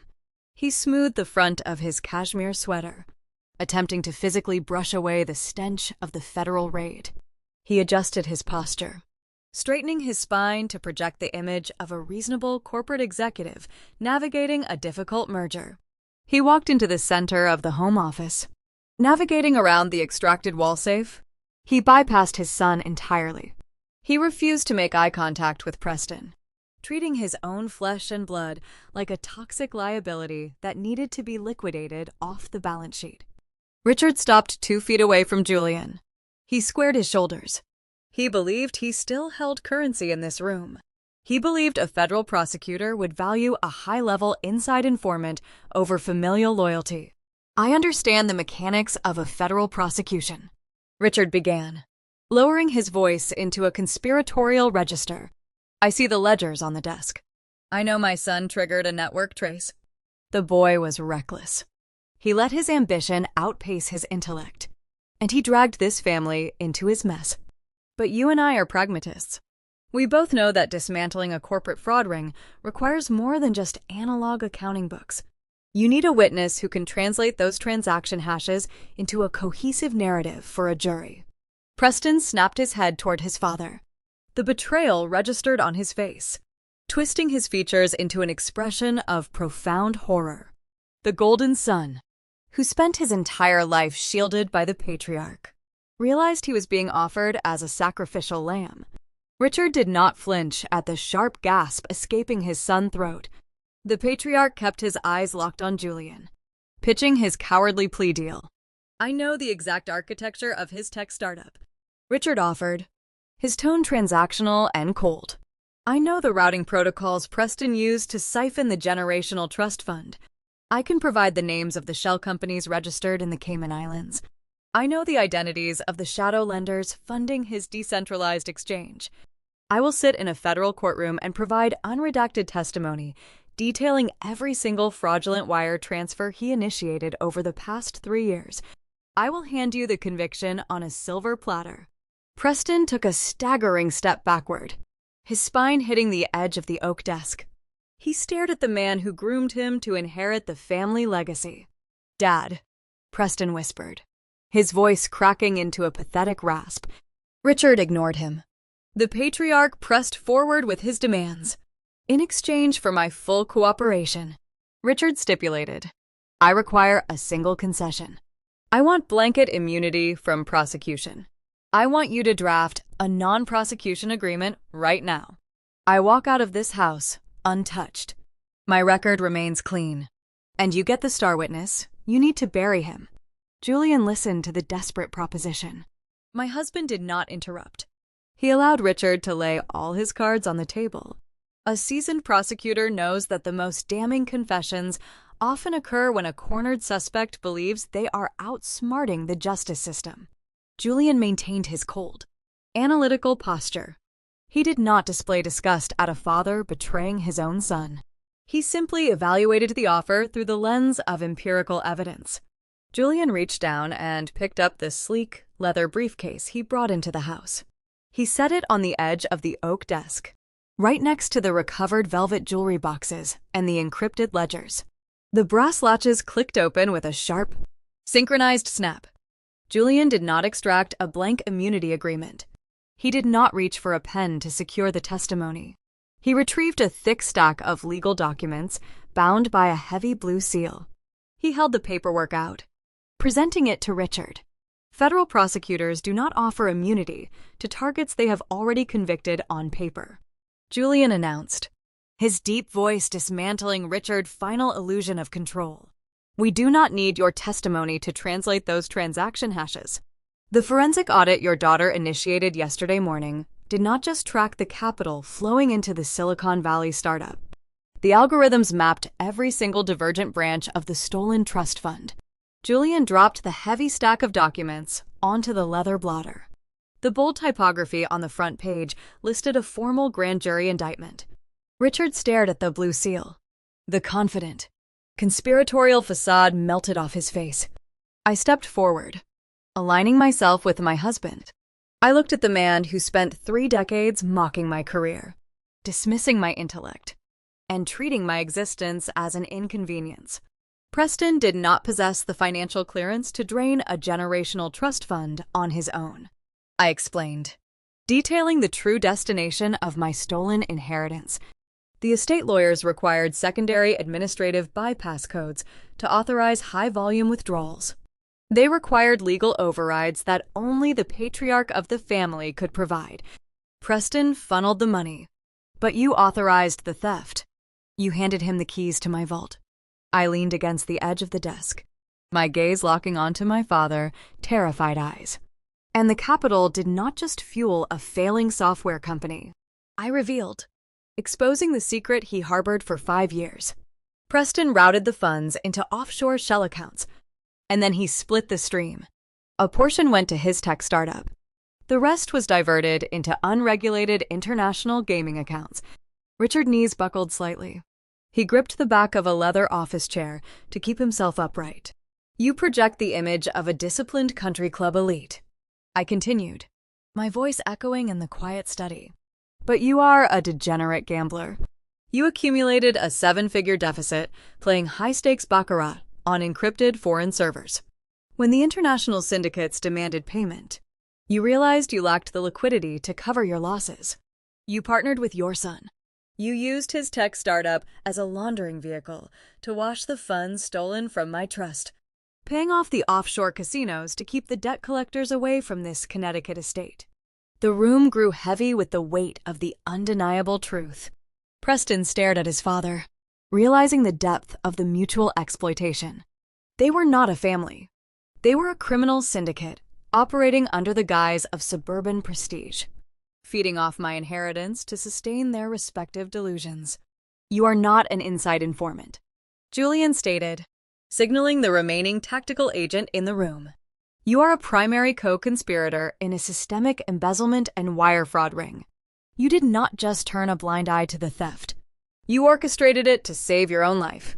The tactical agent stepped forward, moving with the same unyielding efficiency that claimed Caroline moments ago. He grabbed Richard by the arms, spinning the patriarch around. Richard's attempt to trade his son for his own freedom backfired with lethal precision. He possessed zero leverage. The cold steel handcuffs clamped down around Richard's wrists. The ratcheting mechanism locked his hands behind his back. The patriarch of the Sinclair family, the man who threatened to destroy my husband's firm and ruin my life just half an hour ago, was secured on the spot. Realizing his attempt to throw his son to the wolves had only accelerated his own demise, the tactical agents guided Richard down the long corridor toward the front exit. The patriarch of the Sinclair family walked with a defeated, hollow shuffle. The heavy steel handcuffs clicked against each other with every step he took. He passed the arched entryway of the dining room without turning his head to look at his son. Richard kept his eyes fixed on the floorboards, his country club dignity stripped away and replaced by the grim reality of a federal indictment. He walked out the front door, stepping into the cold autumn air to join Caroline in the back of a waiting government vehicle. The Grand Colonial Estate, a property they spent decades treating as an impenetrable fortress of suburban superiority, was now a designated crime scene. Preston remained isolated in the center of the ruined dining room. He stood near the edge of the woven rug, staring at the empty chairs. The lavish Thanksgiving feast sat untouched under the warm glow of the crystal chandelier. The roasted turkey had grown cold. The artisanal side dishes were stagnant. The vintage red wine, poured into expensive goblets just an hour ago, looked like dark stains against the pristine white linen tablecloth. The heavy platinum and diamond wedding ring Vanessa dropped into his shirt pocket felt like an anchor resting against his chest, dragging him down into the depths of his own consequences. He was the golden heir, the visionary tech founder, and now he was the last target standing in a house swarming with law enforcement. Julian and I stood near the foyer, observing the final stages of the dismantling. The cyber division agents continued processing the digital hardware in the home office, cataloging the encrypted ledgers and securing the physical evidence. The silence inside the house was oppressive, heavy with the weight of shattered illusions and impending prison sentences. That silence fractured under the sudden, deep rumble of a heavy diesel engine. The sound did not resemble the high-pitched wail of a police siren or the quiet hum of a federal sport utility vehicle. It was a loud, rhythmic thrum that vibrated through the foundation of the house, rattling the window panes in their wooden frames. The noise grew louder, echoing off the surrounding colonial homes, signaling the arrival of a different kind of executioner. Bright headlights cut through the darkness of the front yard. A massive, heavy-duty flatbed tow truck backed into the long, circular driveway. The driver did not possess a shred of respect for the pristine landscaping Caroline had spent thousands of dollars maintaining. Thick, mud-caked rubber tires rolled directly over the manicured boxwood hedges, snapping the branches with loud cracks. The heavy truck crushed the imported decorative gravel, churning the immaculate lawn into deep, ugly trenches of dark earth. Flashing yellow strobe lights pulsed from the roof of the cab, painting the front of the house in sharp, chaotic bursts of amber that mixed with the red and blue emergency lights of the federal vehicles. 4 men stepped out of the idling truck. They did not wear tailored charcoal suits. They did not wear tactical ballistic vests bearing government acronyms. They wore heavy canvas utility jackets, scuffed steel toe work boots, and thick leather gloves. They were private asset recovery agents. These men operated in the unforgiving margins of financial ruin. They were independent contractors dispatched by the shadow lenders, holding the secondary mortgages on Preston properties. When my husband approved the default protocols on the fraudulent loans, the automated banking system triggered an immediate physical recovery mandate. These agents did not care about holiday dinners, family drama, or federal investigations. They cared about securing tangible collateral to offset corporate losses. The recovery team walked up the concrete steps and entered the house through the wide-open front door. They bypassed the federal agents securing the perimeter. The government task force allowed them to pass without interference. Julian owned the debt, and his firm held the civil authority to repossess the assets tied to the criminal fraud. The two forces of consequence, federal and private, operated in flawless tandem. The lead recovery agent walked directly into the dining room. He was a broad-shouldered man with a thick neck and a cold, evaluating stare. He carried a scarred aluminum clipboard stacked with legal authorizations. He looked at Preston, assessing the ruined bespoke suit and the pale, sweating face of the defaulting borrower. The agent did not offer a polite introduction. He did not ask for permission to speak. He lifted the clipboard and read from a printed ledger. He demanded the immediate surrender of the physical keys to the vehicular assets pledged under the delinquent corporate lines of credit. He listed the specific targets with mechanical precision. He required the keys to a pair of imported Italian sports cars parked in the heated attached garage, along with the keys to a premium sport utility vehicle registered under a joint marital account. Preston stared at the recovery agent, his brain struggling to process this new layer of devastation. He tried to speak. He opened his mouth to beg for a 24-hour extension. He attempted to argue that the vehicles were essential for his impending legal defense, hoping he could negotiate a temporary reprieve. He stammered, offering hollow promises of wire transfers and restructured payment plans. The lead agent ignored the pathetic bargaining. He did not engage in negotiations with insolvent targets. He simply extended a calloused, leather-gloved hand, demanding immediate compliance. The sound of sharp heels clicking against the hardwood floor interrupted the standoff. Vanessa walked back into the entryway.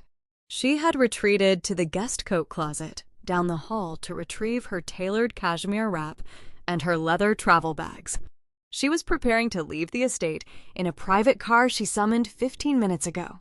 She stood at the edge of the dining room, projecting the calculated composure of a woman who just surgically removed a fatal tumor from her life. She observed the heavy tow truck idling outside the window. She looked at the recovery agents demanding the keys to her premium sport utility vehicle. Vanessa approached the lead agent. She did not raise her voice. She did not argue about the joint registration of the vehicle or claim that she needed the car to commute to her public relations firm in Manhattan. She reached into her designer leather purse and retrieved a set of keys attached to a sleek silver fob.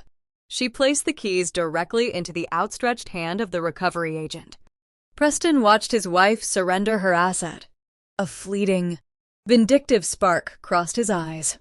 He believed that if he was destined to lose everything, she was going to suffer the financial sting alongside him. He assumed the repo men would winch her expensive vehicle onto the flatbed, leaving her to call the cab and stand on the sidewalk in the freezing autumn air, stripped of her own luxury. Vanessa did not stop at handing over the keys.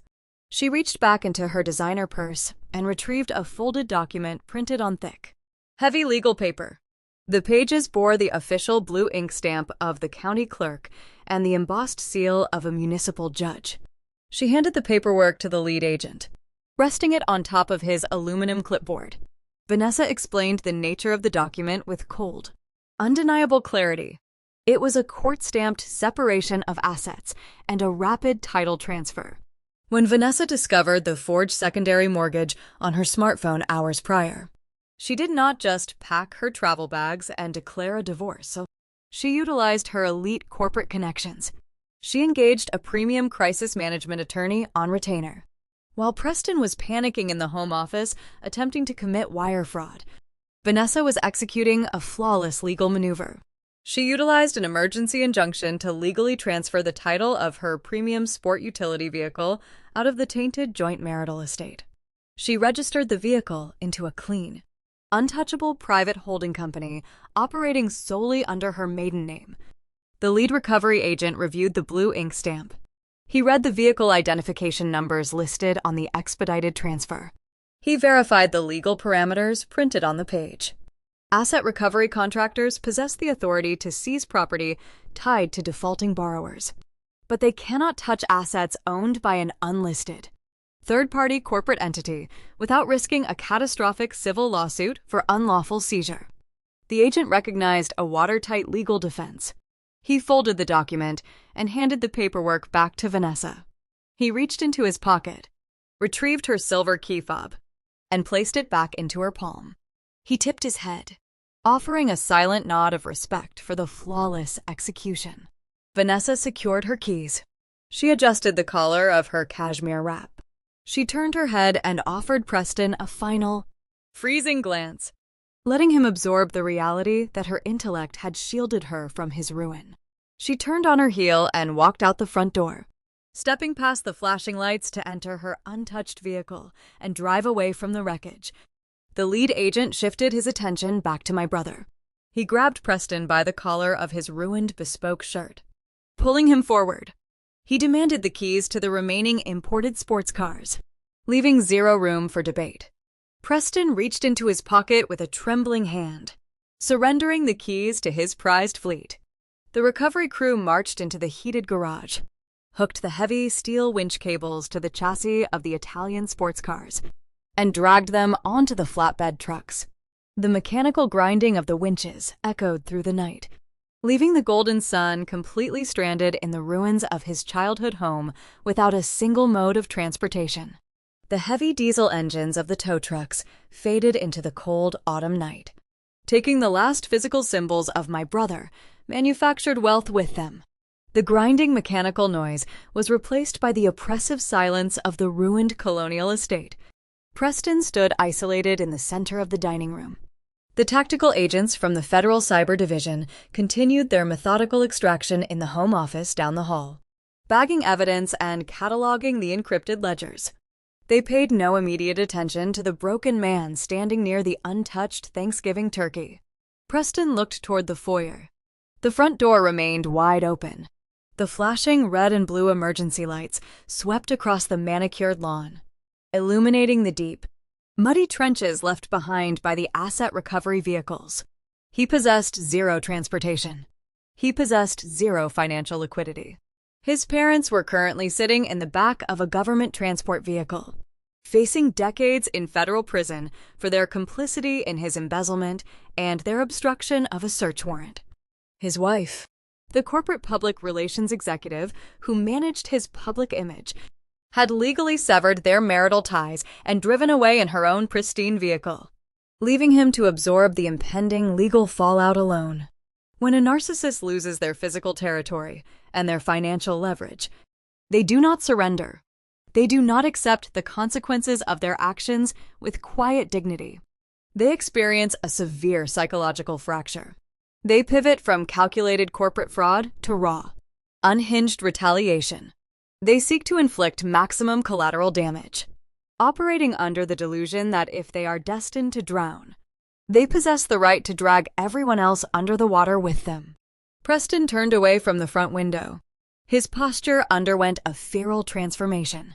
The defeated slump of his shoulders vanished. He straightened his spine, his movements fueled by a toxic surge of pure adrenaline. He reached his trembling hand inside the lining of his ruined, bespoke suit jacket. During the initial security sweep in the foyer, the lead tactical agent confiscated his primary mobile phone, but Preston operated a fraudulent technology startup.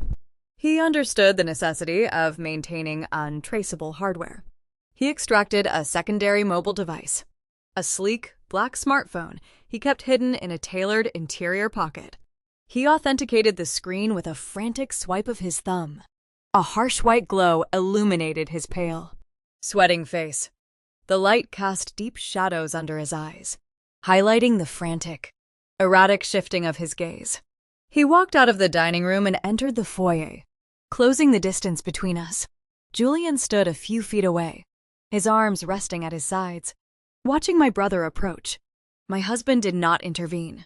He observed the unfolding situation with the cold, analytical detachment of a seasoned prosecutor anticipating a suspect final mistake. Preston stopped directly in front of me. He turned his wrist, holding the glowing screen of the secondary smartphone up to my eye level. He did not display a banking ledger, a legal contract, or an email thread. He showed me a paused video file. The image frozen on the screen depicted my face.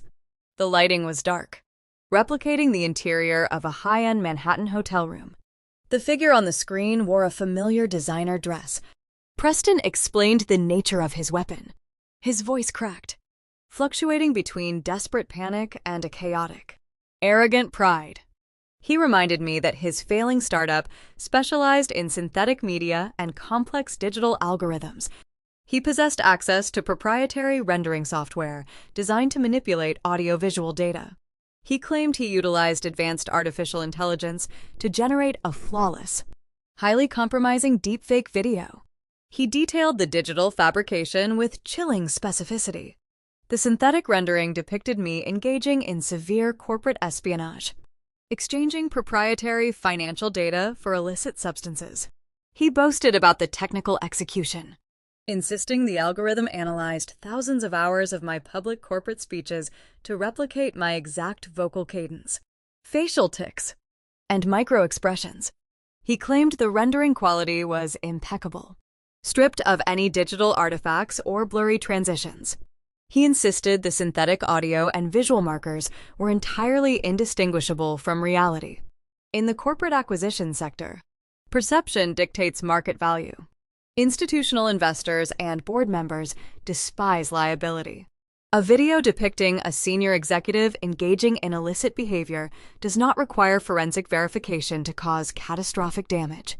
The mere existence of the file, circulated through anonymous channels, triggers immediate shareholder panic. It prompts internal investigations, suspended contracts, and shattered reputations. Preston knew he could not outsmart me in a boardroom, so he built a digital bomb designed to eradicate my professional identity. He shifted his strategy to mutually assured destruction. Preston outlined his extortion demands.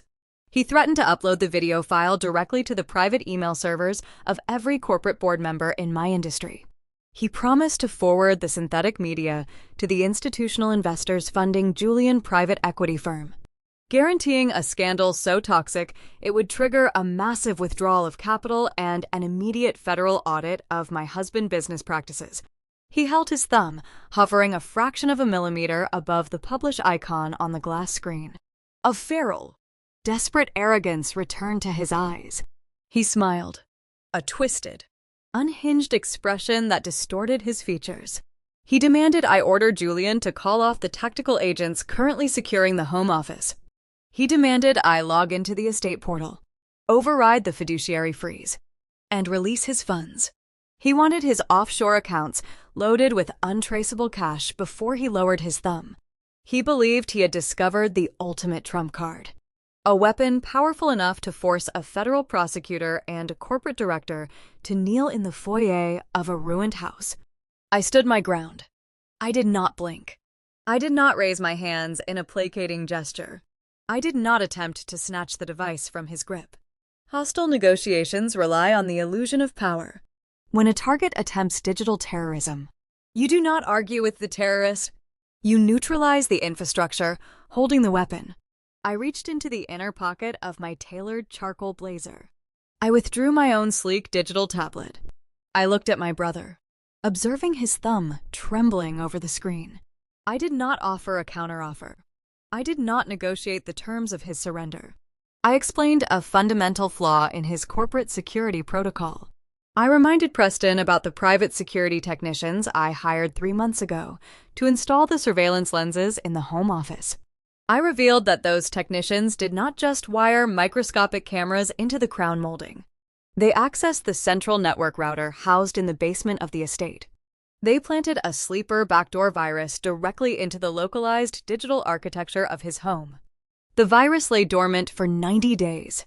It did not disrupt the bandwidth or trigger any internal firewall alerts. It operated as a silent observer, mapping every single device that connected to the local wireless network.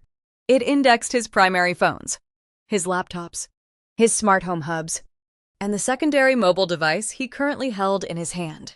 It logged the hardware identifiers and established a hidden, encrypted tunnel to a secure server in my Manhattan office.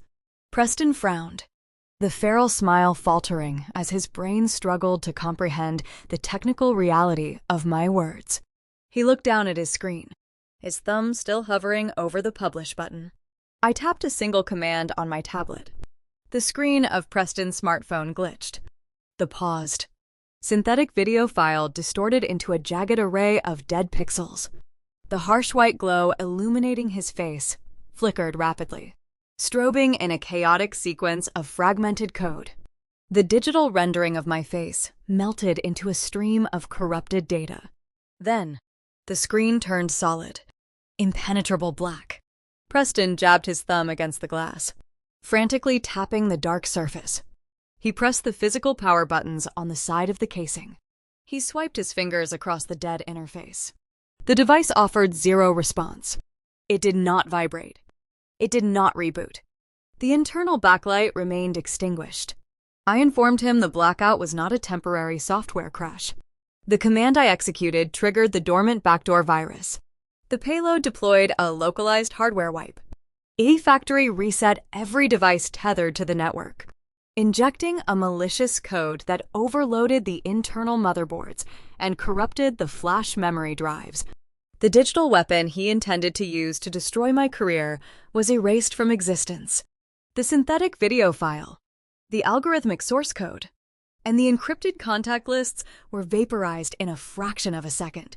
His final piece of leverage was permanently destroyed, leaving him standing in the cold foyer, clutching a useless, lifeless rectangle of black glass. Preston stared at the lifeless rectangle of black glass resting in his palm. The reflection of the red and blue emergency lights danced across the dark screen, mocking his final failed maneuver. He tapped the dead interface one last time. A pathetic, lingering hope that the hardware would miraculously reboot. The device remained cold. The synthetic deepfake video, the proprietary algorithms, and his ultimate extortion plot were vaporized. His hand opened, allowing the ruined smartphone to slip from his grasp. The device hit the hardwood floor, the impact shattering the casing, scattering shards of glass across the woven entry rug. He possessed nothing. The digital empire he built to mask his insecurity was erased.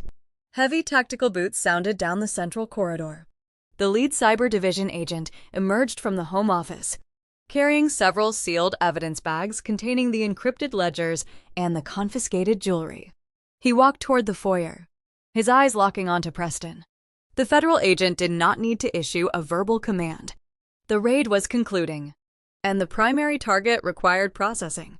The agent reached to the back of his utility belt, retrieving a pair of steel handcuffs. The metallic chain rattled, a sharp, unforgiving sound cutting through the cold autumn wind blowing through the open doorway. The agent stepped forward, reaching for my brother.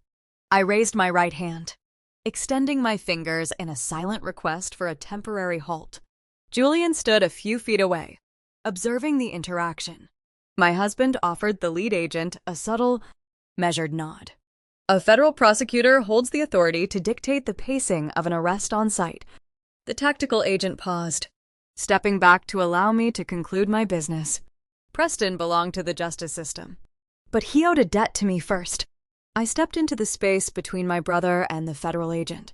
Preston looked at me, his eyes vacant, stripped of the condescending arrogance he wielded at the Thanksgiving table just hours prior. He expected me to deliver a final insult or offer a hollow speech about sibling rivalry. In corporate acquisitions, we do not deal in emotion. We deal in ledgers. I reached into the interior pocket of my tailored charcoal blazer. I did not extract another piece of digital hardware. I retrieved a thick stack of printed documents bound by a heavy brass clip. I held the paperwork out, pressing the stiff pages against the chest of his ruined bespoke shirt. Preston flinched, reflexively raising his trembling hands to take the documents. He looked down at the top page. The paper bore the embossed logo of a premier forensic accounting firm based in Manhattan. "That is a finalized fiscal audit," I stated, my voice echoing in the quiet foyer. My wealth management team spent the last 90 days compiling those figures. They did not just track the principal capital you siphoned from the generational trust fund. They quantified the collateral damage. Preston stared at the dense rows of numbers, his brain struggling to process complex mathematics in the midst of a psychological collapse. I outlined the line items, ensuring he understood the exact architecture of his deficit. I listed the principal sum he routed to his failing tech startup. I detailed the lost compound interest calculated over a 5-year period, factoring in the aggressive market yields my capital would have generated had it remained in the primary trust. I added the exorbitant retainers I paid to the forensic accountants to untangle his web of offshore shell companies. I included the fees for the private security technicians who infiltrated this estate and planted the network virus. I did not stop there. I quantified the punitive damages. I assigned a strict monetary value to the emotional manipulation, the intercepted wedding invitations, and the systemic theft of my inheritance. Flip to the last page, I instructed, my tone devoid of any fluctuation. Preston turned the thick pages with shaking fingers. The paper rustled loudly in the quiet space. He reached the final ledger. His eyes scanned down to the bottom right corner of the document. The total deficit printed in bold typography was $8 million. The sheer magnitude of the number seemed to break something fundamental inside his mind. Preston stared at the ink. He looked at the flashing emergency lights outside. He looked at the federal agent standing 2 feet away, holding a pair of steel handcuffs. He looked down at the shattered remains of his secondary smartphone resting on the rug. A sound escaped his throat. It started as a low, ragged wheeze and quickly escalated into a hollow, broken laugh. The laughter echoed off the colonial walls, a discordant noise lacking any genuine humor. It was the sound of a man recognizing the profound absurdity of his own execution. He clutched the audit, shaking his head, his laughter growing louder, bordering on hysteria. $8 million, Preston repeated, his voice cracking. You are handing me a bill for $8 million while federal agents are preparing to haul me to a penitentiary. He gestured wildly toward the open front door, pointing at the deep, muddy trenches left by the asset recovery tow trucks. Look outside. Vivian, he mocked, his face twisting into a mask of feral desperation. My sports cars are gone. My startup is dead. The cyber division just bagged my offshore ledgers. My domestic accounts are frozen. My wife walked out the door and legally severed our assets. I am wearing a ruined suit, and I am about to spend the next 10 years sleeping on a concrete cot. He let the thick stack of audited pages slip from his fingers. The documents hit the floor, scattering over the shattered glass of his phone. I am insolvent, Preston declared, a twisted smile forming on his lips. I am bankrupt.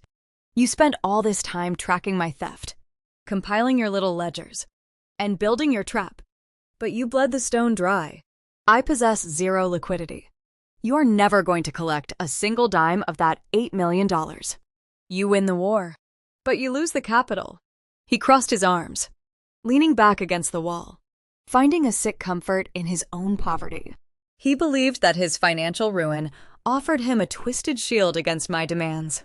He assumed the audit was merely a symbolic gesture, a final attempt to assert dominance over a man who had nothing left to lose. I watched the printed pages settle on the woven rug. I did not display a flicker of disappointment. I maintained a steady, evaluating gaze. "I am well aware of your insolvency," I replied, my voice slicing through his hysterical laughter, silencing him instantly. "I know your bank accounts are zeroed out. I know you cannot pay the $8 million in liquid cash." Preston frowned, his brow furrowing in confusion. The twisted smile faded. If I knew he was bankrupt. The presentation of the audit made no sense to him. I reached back into the interior pocket of my blazer. I withdrew a single, crisp sheet of official municipal paper. The document was not bound by a brass clip. It featured the distinct blue ink stamp of the county clerk. In corporate acquisitions, when a defaulting borrower lacks the liquid capital to satisfy a debt, the creditor executes a structured seizure of tangible assets, I explained, stepping closer to him. I held the single sheet of paper out. Preston did not reach for it. He kept his arms crossed, staring at the document as if it were a physical weapon. "You forged Vanessa's signature to secure a secondary mortgage," I reminded him, detailing the trap he built for himself. "You handed the deed of this estate to Sterling Mezzanine Partners. You pledged the roof over your head as collateral to cover your corporate tracks. When you failed to meet the margin calls, and the federal freeze hit your accounts, that high-interest bridge loan went into immediate default." I dropped the crisp paper. It fluttered through the air, landing softly on top of the scattered fiscal audit. "My husband's firm executed the foreclosure protocols 3 hours ago," I revealed, delivering the final, fatal logic of the evening. Sterling Mezzanine Partners seized the collateral, but Julian does not hold suburban real estate in his private equity portfolio. He transferred the deed directly to my holding company to offset the $8 million deficit you owe me. Preston looked down at the paper resting near his shoes. The bold typography printed across the top of the page was undeniable. "Formal notice of eviction. You do not owe me cash anymore, Preston," I stated, my tone ringing with absolute finality. "You paid your debt. I acquired the deed. I legally seized the entire colonial estate. This house, the property, the land beneath it, belongs entirely to me." The air vanished from his lungs. The childhood home he treated as an impenetrable fortress of superiority.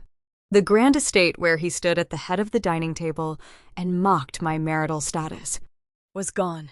He owned nothing. The lead tactical agent stepped forward, closing the final distance. The steel handcuffs snapped around Preston's wrists, pulling his arms behind his back, locking into place with a sharp, mechanical ratcheting sound. "You are no longer the golden heir of this family," I said, watching the federal agent guide him toward the open doorway.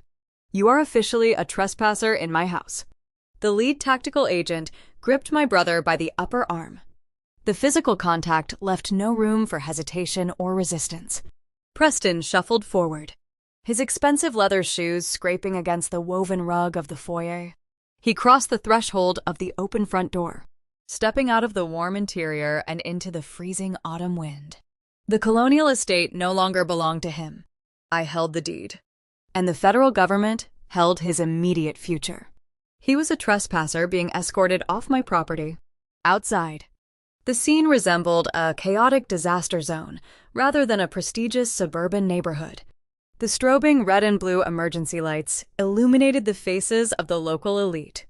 The doctors, the corporate executives, and the country club board members who populated the surrounding houses stood on their manicured lawns. They clutched their heavy winter coats, whispering to one another, watching the spectacle unfold.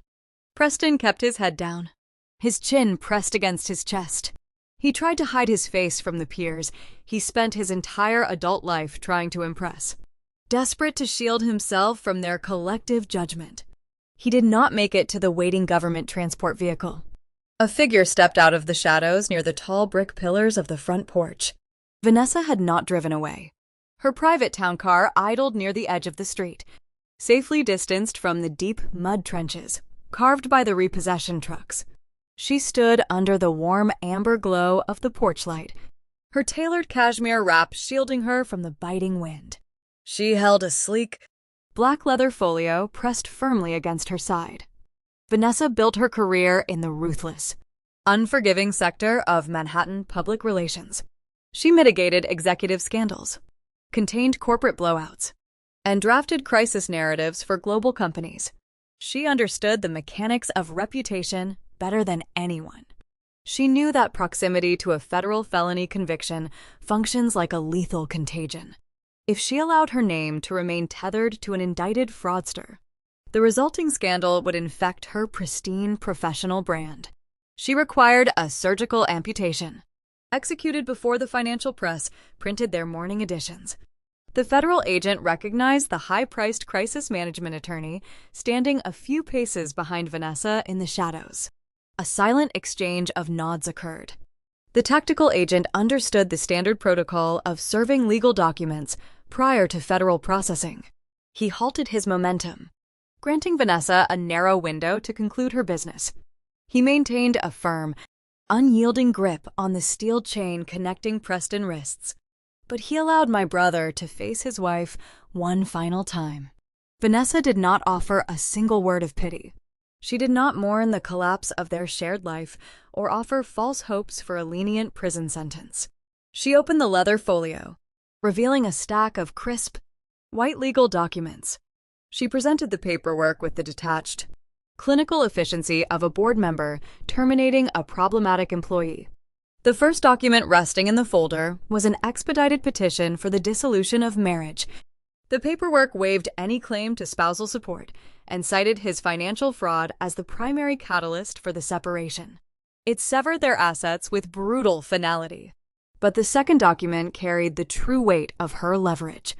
It was an ironclad non-disclosure agreement. Vanessa demanded Preston sign away his legal right to ever utter her name in a public forum. The contract prohibited him from mentioning their relationship in any federal allocution, any media interview, or any future publication. She enacted a severe financial penalty for any breach of the contract, effectively erasing his ability to drag her into the spotlight of his impending criminal trial. She was quarantining the liability, building a legal firewall to protect her empire from his ruin. The tactical agent retrieved a small metal key from his utility belt. He unlocked the cuff, securing Preston's right wrist, keeping the left hand firmly anchored to his own gear. Vanessa extended a heavy silver pen. Preston reached out. His fingers trembled with a violent, uncontrollable frequency. He looked at the woman he married, searching her dark eyes for a flicker of hesitation, a shred of lingering affection, or a sign that she might reconsider. He found nothing but a cold, calculating void. She looked at him the way a surgeon looks at a diseased organ slated for removal. He pressed the tip of the pen against the paper. The ink smeared slightly under his shaking hand as he signed his full legal name on the dotted lines. He authorized his own total isolation, signing away the only ally who possessed the intellect to salvage a fraction of his public image. The moment the pen lifted from the page, the tactical agent snapped the steel cuff back onto Preston's right wrist. The mechanical click echoed in the cold night air, a sharp reminder of his reality. Preston stood shivering on the porch in his ruined bespoke shirt. His intellect was defeated. His wealth was liquidated. His physical freedom was revoked. In the absence of any tangible leverage, his battered ego initiated a final, pathetic defense mechanism. He could not accept that he was the sole architect of his destruction. He tried to reclaim a fraction of his lost superiority, attempting to drag her down to his level. Preston lifted his chin. His face twisted into an ugly, condescending sneer. He looked at the signed documents resting in the leather folio and let out a hollow scoff. "You think those papers protect you?" Preston mocked, his voice cracking, dripping with a feral, desperate arrogance. "You are making a fatal career miscalculation. My family built your public relations firm. My parents introduced you to the elite social circles in this state." He leaned forward, straining against the grip of the federal agent. "Those Manhattan executives only hire you because you carry the Sinclair last name." Preston insisted, clinging to the phantom prestige of a bankrupt bloodline. "They respect my country club pedigree. Without my connections, You're nothing but an independent contractor with a leased office. When the board members realize you lack my social leverage, your firm will lose every major account on its roster. You will fade into obscurity. And you will fail without me." He spat the words, desperate to inflict a psychological wound, hoping to see her sophisticated composure crack. Vanessa did not flinch at the insult. A slow, genuine smile touched the corners of her lips. It was a smile devoid of any warmth, radiating pure, lethal calculation. She looked at the pathetic man shivering in the wind, finding his delusion almost entertaining. She closed the leather folio, securing the signed documents inside. She did not place the folder into her designer handbag. She did not turn around and walk toward her waiting car. Vanessa turned her head, looking past Preston, and made direct eye contact with me. I had stepped out onto the front porch, standing a few feet away near the brick columns, observing the execution unfold. I watched the final ties of my toxic family sever in real time. Vanessa extended her arm. She handed the sleek leather folio directly to me. I reached out and took the folder, holding the physical proof of my brother's total isolation. We operated in perfect, unspoken synchronization. Vanessa turned her attention back to Preston. She delivered her final statement, dismantling his delusion of superiority with surgical precision. "Your country club connections are insolvent." "Preston?" Vanessa stated, her voice carrying a resonant, unyielding clarity. "Your parents are currently sitting in a federal transport vehicle, facing decades in prison. Your name is no longer a key that opens doors in Manhattan. It is a liability that I just legally eradicated from my life." She adjusted the collar of her cashmere wrap, standing tall against the autumn wind. "And you are entirely incorrect about the future of my firm," Vanessa revealed, delivering the ultimate payoff to his insult. "I do not need your fabricated prestige to secure elite corporate accounts. I do not need your family network. Because I resigned from my independent agency an hour ago." Preston frowned, the sneer melting off his face as his brain struggled to process the shift in her career trajectory. I handed the folio to Vivian. Vanessa continued, gesturing toward me. "Because she is my new employer. I just signed a lucrative, multi-year contract to become the senior vice president of communications at her corporate acquisitions firm." The air vanished from his lungs. The realization hit him with the force of a physical strike. The two women he spent his entire life underestimating. The sister he mocked for being single, and the wife he secretly leveraged into debt, had not just survived his toxic manipulation. We coordinated behind his back. We pooled our intellect, our resources, and our ruthless pragmatism. We formed a lethal, unstoppable alliance, funded by the very generational wealth he tried to steal. Vanessa offered a final, freezing nod of dismissal. She turned on her heel, walked down the concrete steps, and entered the warm interior of her idling town car. The vehicle pulled away from the curb, leaving the golden heir standing on the porch in handcuffs, utterly destroyed by the women he thought he could control. The red taillights of the private town car faded into the distance, disappearing around the curved, tree-lined suburban street. The vehicle carried away the last remaining asset Preston thought he controlled. He stood on the concrete steps of the front porch, the freezing autumn wind cutting through the thin fabric of his ruined bespoke shirt. He watched the empty street, his brain struggling to process the magnitude of the defection. His wife did not just leave him. She partnered with the exact person orchestrating his destruction. He was outmaneuvered by a corporate acquisitions director and a public relations executive who utilized his own arrogance as the catalyst for his downfall. The federal agent standing next to him shifted his weight. The heavy steel chain connecting their wrists rattled, a sharp, metallic reminder that the grace period was over. The agent grasped Preston by the upper arm, preparing to walk him down the steps and load him into the back of the waiting government transport vehicle. Preston did not fight the grip. The feral, unhinged defiance he displayed moments ago evaporated, leaving behind a hollow, trembling shell. He stumbled forward, his leather shoes dragging against the concrete. He stopped at the bottom of the steps. He refused to walk any further. He turned his head, looking back up at the porch where Julian and I stood. His physical posture underwent a final, pathetic transformation.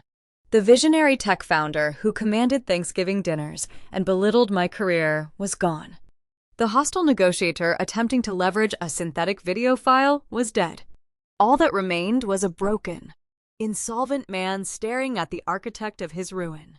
When a predator is stripped of its teeth, its claws, and its territory, it resorts to the ultimate weapon of the defeated. It begs for mercy.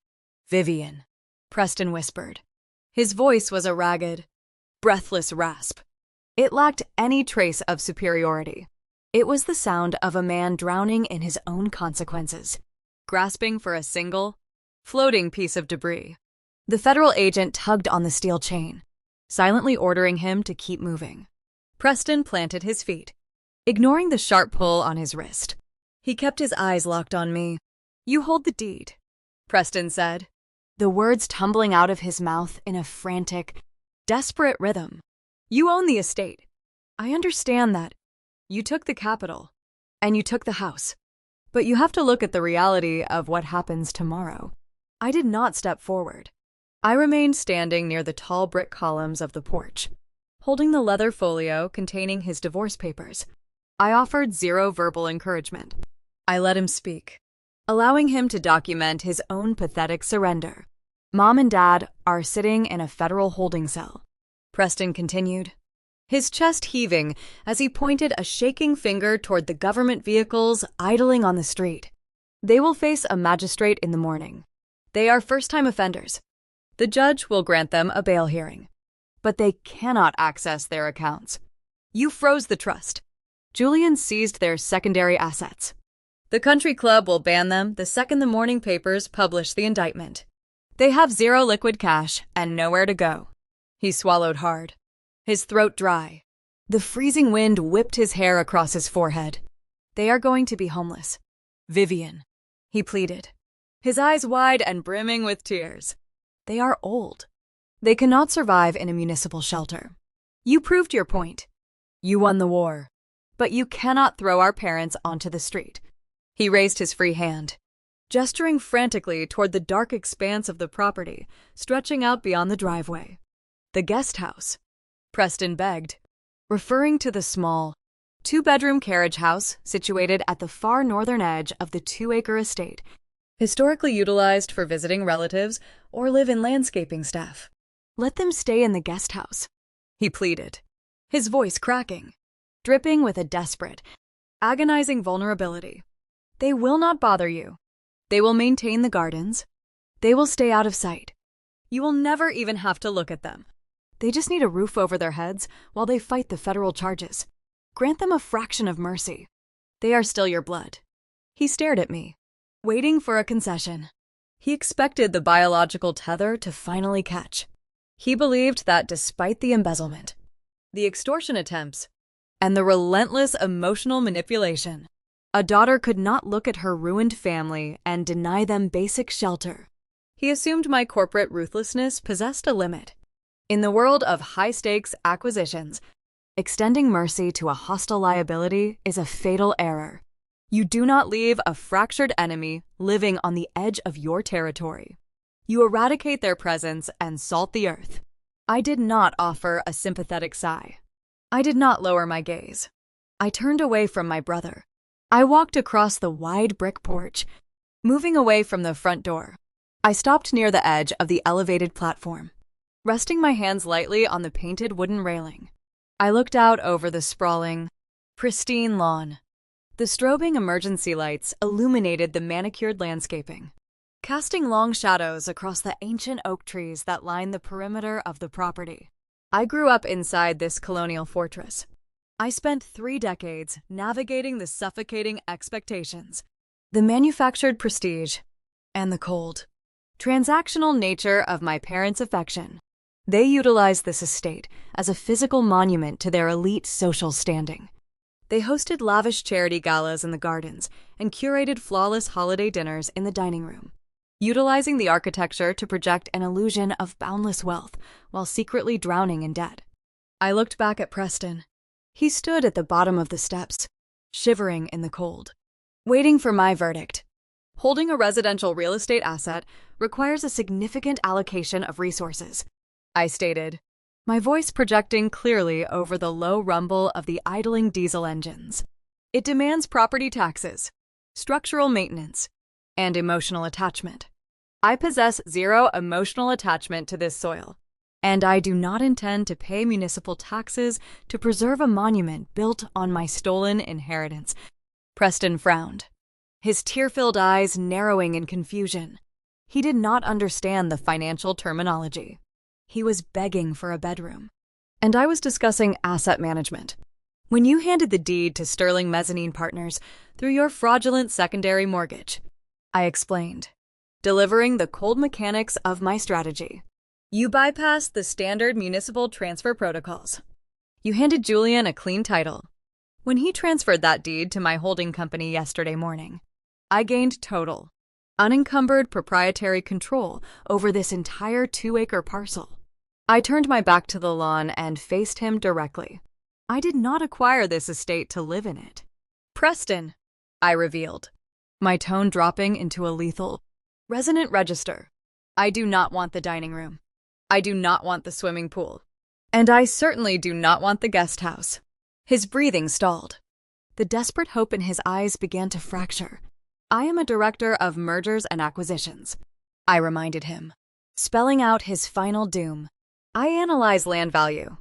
This property sits directly adjacent to a rapidly expanding commercial artery. The residential zoning laws in this district were amended by the County Council 2 weeks ago. I gripped the wooden railing, leaning forward slightly. I executed a commercial land sale yesterday afternoon, I announced. I sold the entire 2-acre parcel to a national corporate developer. Preston's mouth opened, but no sound emerged. The realization hit him with the force of a physical strike. He begged for shelter in a house I no longer owned. The developer specializes in high-volume, low-margin retail construction, I continued, twisting the knife into the heart of his manufactured aristocratic legacy. They do not preserve historic architecture. They eradicate it. I raised my hand and pointed toward the dark highway located just a few miles beyond the tree line. There is a fleet of heavy industrial machinery currently staged in a commercial holding lot down the road, I informed him, delivering the ultimate payoff with unyielding precision. Excavators, dump trucks, bulldozers. They are operating on a strict, expedited schedule. They cross the property line at dawn. Preston stared at the pristine colonial house behind me. He looked at the white pillars, the slate roof, and the manicured gardens his mother spent decades curating to impress her country club peers. There will be no guest house for our parents to sleep in, I said, ensuring the reality of their exile was absolute. The demolition crews are going to tear the carriage house down to the foundation. They are going to bulldoze the swimming pool. They are going to rip the oak trees out by the roots and shatter the dining room where you mocked my marriage. They are going to level this entire generational legacy until nothing remains but flat, barren dirt. I looked at the golden sun, watching the last shred of his identity shatter into dust. And then, I concluded, my voice cold and final. They are going to pave over the rubble with cheap asphalt and construct a discount commercial strip mall. The federal agent pulled the steel chain. Preston's knees buckled, his legs giving out completely as the sheer, agonizing reality of the physical destruction crushed his mind. The agent caught him by the fabric of his suit, hauling the broken man toward the back of the transport vehicle, leaving him to rot in a federal cage while heavy machinery prepared to wipe his entire existence off the map. 6 months passed. The freezing autumn winds gave way to a bitter winter, hardening the earth across the northeastern seaboard, before eventually thawing into a damp, gray spring. Time operates at varying speeds depending on your geographic coordinates and your fiscal leverage.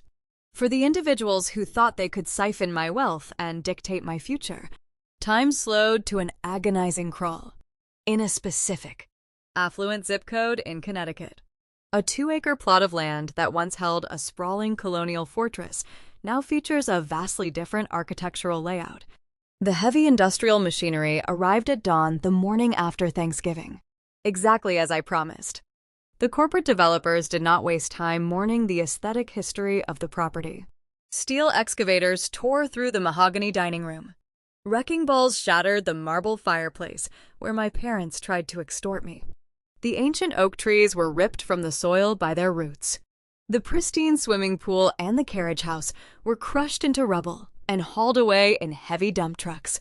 Today, a vast expanse of cheap, black asphalt covers the exact coordinates where my family used to host elite charity galas.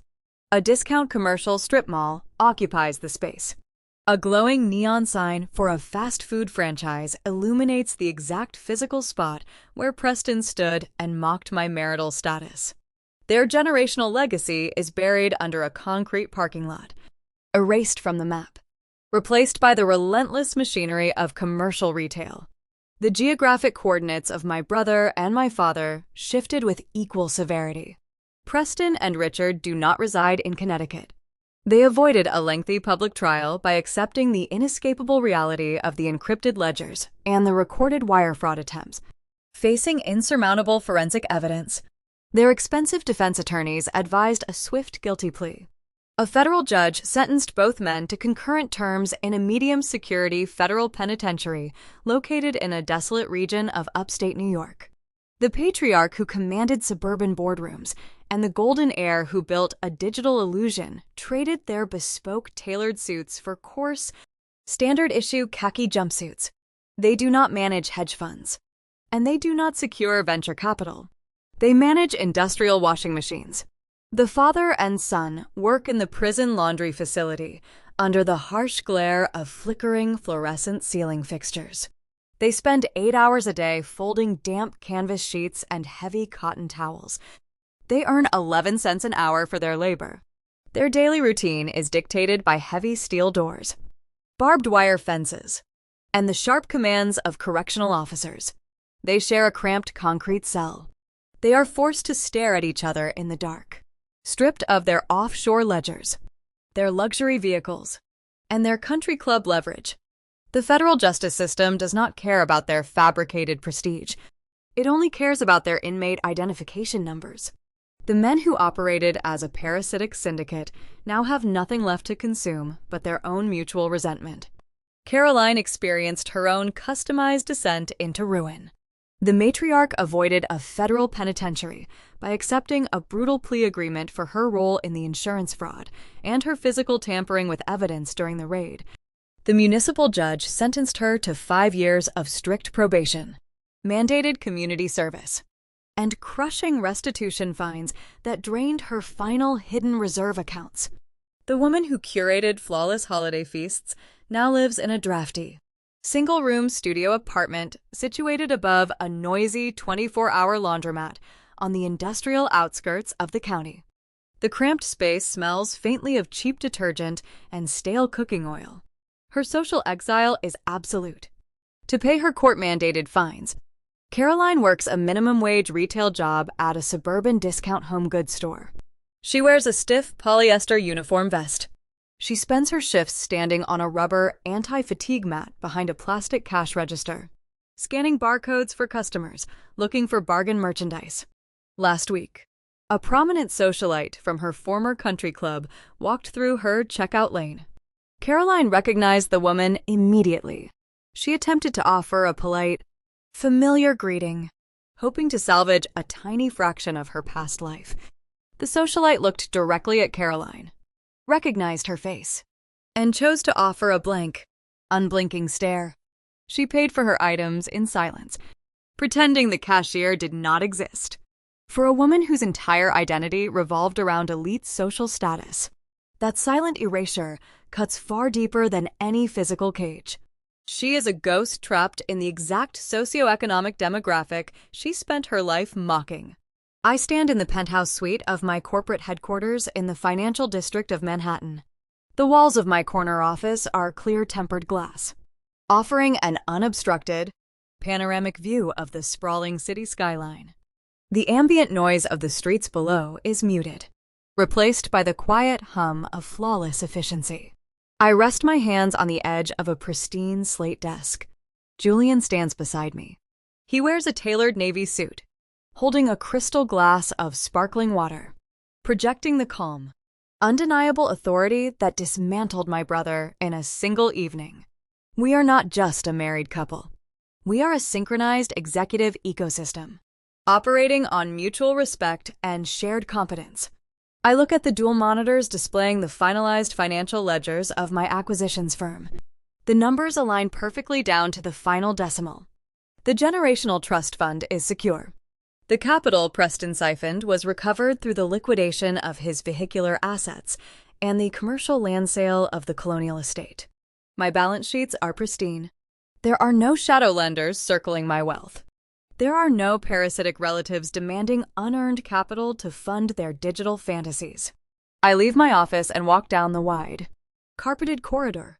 I stop in front of the primary glass boardroom. Vanessa stands at the head of a long marble conference table.